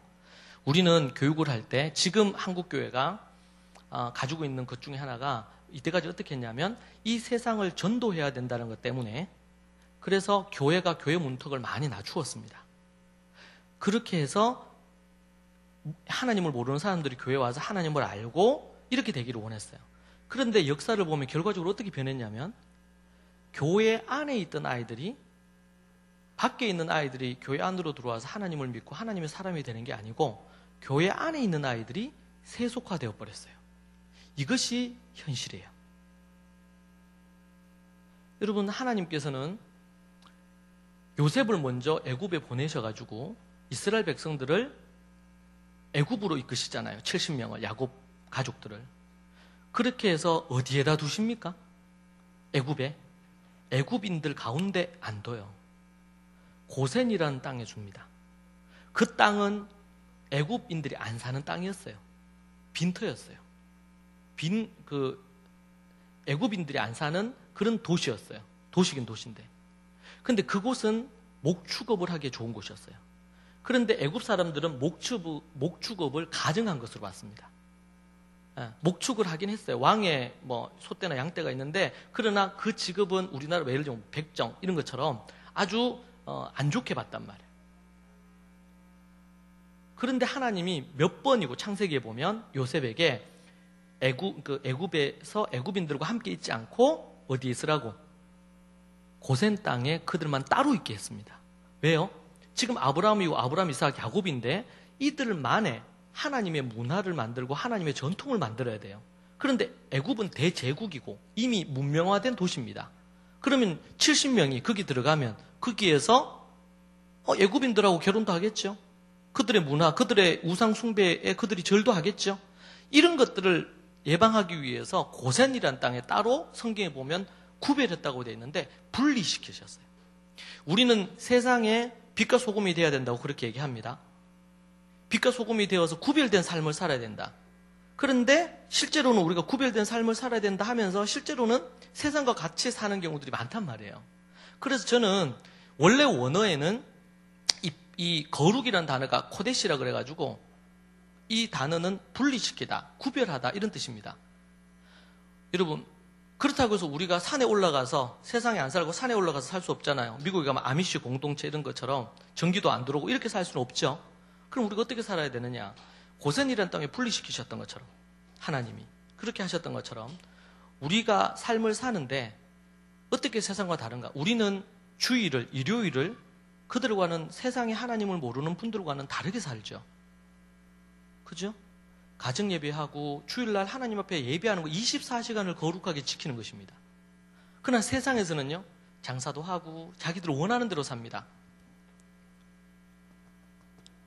우리는 하나님이 원하는 대로 같은 주일을 우리가 한국 땅에서 같이 지내지만 주일이 달라요. 그리스도인들은 아침에 하나님 앞에 기도함으로 하루를 시작합니다. 그러나 세상 사람들은 그렇지 않아요. 우리가 이 땅에 함께 살지만 전혀 다른 삶을 사는 거예요. 이게 그리스도인들의 아이덴티티예요. 이게 어디로부터 와요? 유대인들이 갖고 있는 아이덴티티, 유대인 기독교인들이 갖는 아이덴티티와 같은 맥락 속에 있어요. 세상은 최근에도 제가 어떤 사건 한두 개가 있었는데 술수를 쓰고 거짓말을 하고 막 언론 플레이하고 이렇게 해서 뭔가를 하더라고요. 다 거짓말이야. 근데 우리는요, 손해를 보더라도 정직하게, 진실하게 그렇게 해야 되죠. 왜? 하나님이 이걸 아시니까. 당장은 내가 손해될지 몰라도 우리는 거짓으로 무엇인가를 하기를 원하지 않는 것입니다. 그게 거룩, 구별되다 이런 뜻입니다. 분리되다 이런 뜻이에요. 그래서 저는 구별이라는 단어가 워낙 한국교회에서 이게 희석이 돼버렸어. 그래서 저는 분리라는 단어를 좋아합니다. 분리라는 단어. 특별히 교육적으로 볼 때에 아이들이 분리돼야 됩니다. 하나님 앞에서 교육을 시키려면 세상 속에 두고는 안 됩니다. 유치원생들인데 유치원 가서 우리가 하나님 전하고 복음 전하기 위해서 유치원에 가서 이렇게 해야 된다. 철저하게 13살 때까지 하나님의 말씀으로 양육한다 그러죠. 그 나이 때는 유치 초등 때는 사역을 할 나이가 아니에요. 그들은 철저하게 하나님의 말씀의 가치로 교육을 해서 세상의 가치를 분별할 수 있는 분별력을 만들어내야 되는 시절입니다. 근데 그들이 이미 어디에서 학교에서 때로는 어떤 경우는 교회에서 나쁜 것을 다 배운다고 합니다. 여러분 이게 얼마나 안타까운 일인지 몰라요. 아이들을 곁에 데리고 있으면서 아이들이 3살, 7살, 12살이 될 때까지 필요한 부분은 보호를 하고 훈련을 시켜야 됩니다. 어떻게 해요? 구별해서 분리해서 거룩한 훈련을 시켜야 됩니다. 그렇지 않으면 어떻게 돼요? 세상에 다 휩쓸려 가게 되어 있습니다. 95%가 휩쓸려 갑니다. 95%가. 여러분 제가 어릴 때 아이들을 그렇게 교육해서 아까 얘기했죠? 자식을 5명 낳아야 된다. 기억나세요? 그러고 나서 우리 결혼할 때 우리 마태복 아브라함이 이삭 결혼시키는 장면을 아이하고 성경 공부했어요. 그러고 나서 제가 깨달음이 왔어요. 그래서 얘기했어요. 지우야, 큰애가 지우인데 지우야, 네 결혼의 최종 사인을 누가 해야 되냐? 이삭을 결혼시킬 때 아브라함이 어떻게 하더냐? 노종을 보내서 어디에 가서 지정해 주죠? 어느 도시에 가서 여자를 데리고 오라 그래요. 그런데 이 노종이 믿음의 종이야. 엘리에제르로 보는데요. 가서 어떻게 합니까? 기도를 하죠. 나에게도 물을 주고 약대에게도 물을 주는, 낙타에게도 물을 주는 여인. 이게 인성입니다. 여러분 낙타가 여행을 하고 오면요, 큰 드럼통 같은 거를 3개 내지 4개를 먹는데요. 그러면은 여러 마리를 데리고 왔는데 그 성경에 보면 그 밑으로 내려갔거든요. 원어에 보면 내려갔어요. 우물이 있는 데가 내려가서 물을 길러서 가지고 와서 먹이고 이거를 아무리 안 해도 20번은 해야 돼요. 약대들을 먹이려면. 아브라함은 믿음을 생각해서 그곳에 가서 여인을 데리고 오라고 했고, 노종은 가서 우리 주인의 아들의 며느리가 되려면, 주인의 며느리가 되려면 정말 인격이 배려가 있고 인품이 좋아야 된다. 그렇게 해서 기도를 했죠, 하나님 앞에. 그런데 마침 누가 왔어요? 리브가가 왔어요. 리브가가. 그리고 거기 보면 뭐가 나옵니까? 아, 그래도 우리가 최소한 한 주간 정도는 여자 집에서 잔치를 벌이고 옵니다. 그런데 아브라함이 뭐라 그랬어요? 발견하면 바로 데려오라 그랬어요. 이건 말이 안 됐죠. 그래서 리브가의 그 가족들이 뭐라 그랬어요? 여차저차 얘기를 하고 나서 우리에게 며칠을 더 머물게 해달라. 그러니까 이 종이 뭐라 그래요? 아, 죄송하지만 안 됩니다. 데리고 가야 됩니다. 여러분, 이 유대 주석가들은 이걸 어떻게 보냐면, 하나님이 아브라함에게 본토 친척 아비 집을 떠나라 그럴 때 어떻게 했어요? 아브라함이 떠났죠. 아브라함은 이삭의 며느리가 될 사람이라면 최소한 자기가 갈대아 우르를 떠나는 것처럼 자기의 집을 떠날 수 있는 여인이어야 된다 생각한 거예요. 그래서 데리고 오라는 거예요. 그때 리브가에 물으니까 리브가가 뭐라 그래요? 그 전날 만난 노종을 따라서 가겠다 하죠.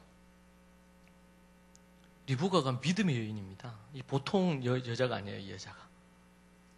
그렇게 옵니다. 제가 그걸 보고는 얘기했어요. 지우야, 네 신랑감을 최종 사인 누가 해야 되겠냐? 이 말씀을 보니까. 누가 해야 되죠? 그렇잖아요. 제가 이렇게 키웠는데, 대학 들어갔는데, 하나님을 안 믿는데 아주 장동건이처럼 잘생겼다. 그 눈이 맞아가지고 결혼하겠다. 이러면 어떻게 해요? 불신 결혼하겠다 그러면. 그래서 제가 초등학교 5학년, 6학년 때부터 막 계속 쳤죠. 초를 쳤어요. 그렇게. 이게 누가 해요? 그러니까 제가 이제 나중에 대학 딱 들어가는데, 제가 참 너무 감동이 됐던 게, 제가 대학 들어갔잖아요, 3년 전에. 대학 때 그 전에 그런 얘기 했어요. 제가 이제 중학생, 고등학생 때면서. 그런데 제가 이제 계속 얘기를 했으니까. 그러니까, 아버지, 그 성경 말씀대로 그게 맞으니까 그렇게 하겠는데, 자기도 좋았으면 좋겠대. 그거는 내가 데리고 살 것도 아니니까 당연히 네가 좋아야 되지. 그렇게 하라 그랬어요. 그래서 얘가 대학 들어갔어요. 대학 딱 들어갔는데 얘는 이제 공부를 하긴 했지만 자기는 대학 안 가고 결혼하고 싶다 그랬거든요. 근데 대학은 가야 된다 이래가지고 이제 대학 갔는데, 얘가 하는 말이, 대학 딱 들어가고 나서 첫 수업을 하고 나서 저한테 와서 하는 말이, 아버지가 얘기한 것처럼 자기는 이제 대학 졸업하면 결혼할 건데 정말 하나님 앞에서 믿음의 남자를 구해달라고 그렇게 얘기를 하는 거예요. 그래서 제가 그 얘기를 듣고 제가 말은 그렇게 했는데 그 말이 맞잖아요. 그래가지고 그때 얘기 듣고 그래 알았다. 애 앞에서 얘기했는데 그날부터 제가 기도를 하기를 정말 지금까지 열심히 기도를 해요. 왜냐하면 너무 중요해요. 믿음의 사람을 만나서 자식을 낳아서 그 자식을 우리 부부가 지를 키운 것보다 더 하나님 앞에서 그 토대 위에서 더 잘 키워야 되잖아요. 그래서 우리 아브라함이 이삭 야곱이 이제 12아들 낳았잖아요. 그러니까 아브라함의 어떻게 보면 손자가 야곱인데 증손자가 이제 12아들이죠. 그 가운데 유다가 있고 아주 대표적인 인물 유다하고 요셉이잖아요. 제가 믿음의 1세대거든요. 제 딸이 믿음의 2세대고 제 손자들 이제 나올 거예요. 그러면 이제 야곱 같은 인물이 나올 수도 있겠죠. 근데 그 제 증손자들 중에서 이제 야곱이나 유다 같은 인물이 나올 수 있어요. 요셉. 혹시 정계의 권씨 중에 누가 나오면, 혹시 총리가 나오면, 우리가 기대하고 꿈을 꾸는 것은 정말 하나님 앞에서 그런 인물로 만들어요. 그러려면 어떻게 해야 될까요? 분리해서 거룩한 믿음의 교육을 시켜야 됩니다. 교회가 그 역할을 해야 되는데 이 시대 교회가 그런 역할을 잘 못합니다. 세상의 영향을 받고 아이들이 교회 안에 와 있지만 그 아이들의 생각과 가치관은 대부분 세상적이고 마귀적이에요. 새 속에 물들어 있어요. 여러분 이것은 얼마나 안타까운지 모릅니다. 7가지 성경적 교육의 7가지 기본 원칙입니다. 기초입니다. 이게 기초. 여러분 기억하시고 이제 이런 걸 바탕으로 우리 8월 18일 여러분 다시 만나면 이제 신앙교육 10가지, 인성교육 12가지, 그리고 지성교육 관련된 거 6가지 중심으로 여러분과 함께 또 공부하도록 그렇게 하겠습니다. 제가 한번 기도하겠습니다. 살아계신 하나님 감사합니다. 소망 없는 중에 버려진 인생을 하나님께서 독생자 아들 예수님 보내시고 우리에게 생명을 주시고 천국의 길을 열어주시며 우리 하나님 만난 이후에 삶의 풍성한 것을 누리게 하시니 감사합니다. 정말 정치, 경제, 사회, 문화, 교육 모든 영역에 오직 하나님의 그 말씀을 기반으로 풍성한 삶을 누릴 수 있도록 도와주시고 특별히 각 가정들마다 하나님 조부모들, 부모들에게 하나님의 은혜를 내려주시고 이 자리에 있는 자녀들이 다니엘, 느헤미야, 에스라, 바울과 같은 인물들로 자라게 하여 주시옵소서. 95%가 떠나고 있는 이때에 이 교회에 사랑하는 귀한 가정들마다 한 명도 지옥 가는 이들이 없고 95%에 속하는 이들이 없도록 주님 도와 주시옵소서. 주님께서 오늘 긴 시간 이끌어 주시고 인도해 주셔서 감사합니다. 주님 뿌린 씨앗들이 그 마음밭에서 열매 맺게 하여 주시고 인도하여 주시옵소서. 예수님 이름으로 기도합니다. 아멘. 감사합니다. 긴 시간 경청해 주셔서. 제가 한 가지만 광고를 하겠습니다. 우리 지영 목사님 얘기를 하시던데 우리가 8월 18일 날 다시 저를 만나게 될 거거든요. 좀 더 실제적인 얘기 하겠지만 그 사이에 이제 텀이 있잖아요. 그래서 우리 목사님이 생각하시는 어떤 그 계획들이 있으신데 특별히 여러분들이 제가 강의로 다 못한 거가 우리 자식농사 조안해서 내 맘 된다고 이렇게 해서 저희 본부로 연락해도 되지만 인터넷에서 구입을 하실 수 있어요. 그래서 여러분들이 한 텀이 있는 동안 여러분들이 이걸 잊지 마시고 강의 들은 것도 메모하신 것도 보시고 하시면서 또 제 책도 보실 수 있으면은 그렇게 하시면 좋겠고 지금 CBS에서 부모 세움이라는 그런 프로그램을 진행해요. 영상으로 3강좌가 진행이 되는데 여러분에게 제가 강의한 내용이 그게 또 나올 겁니다. 그렇게 나올 건데 여러분들이 또 반복해서 보면서 하야를 하셔서 여러분의 걸로 만드시면 좋겠습니다. 수고하셨습니다. 네, 우리 목사님 5시간 동안 열정적으로 강의해 주셨는데 우리 감사의 박수 한 번 더 드리겠습니다.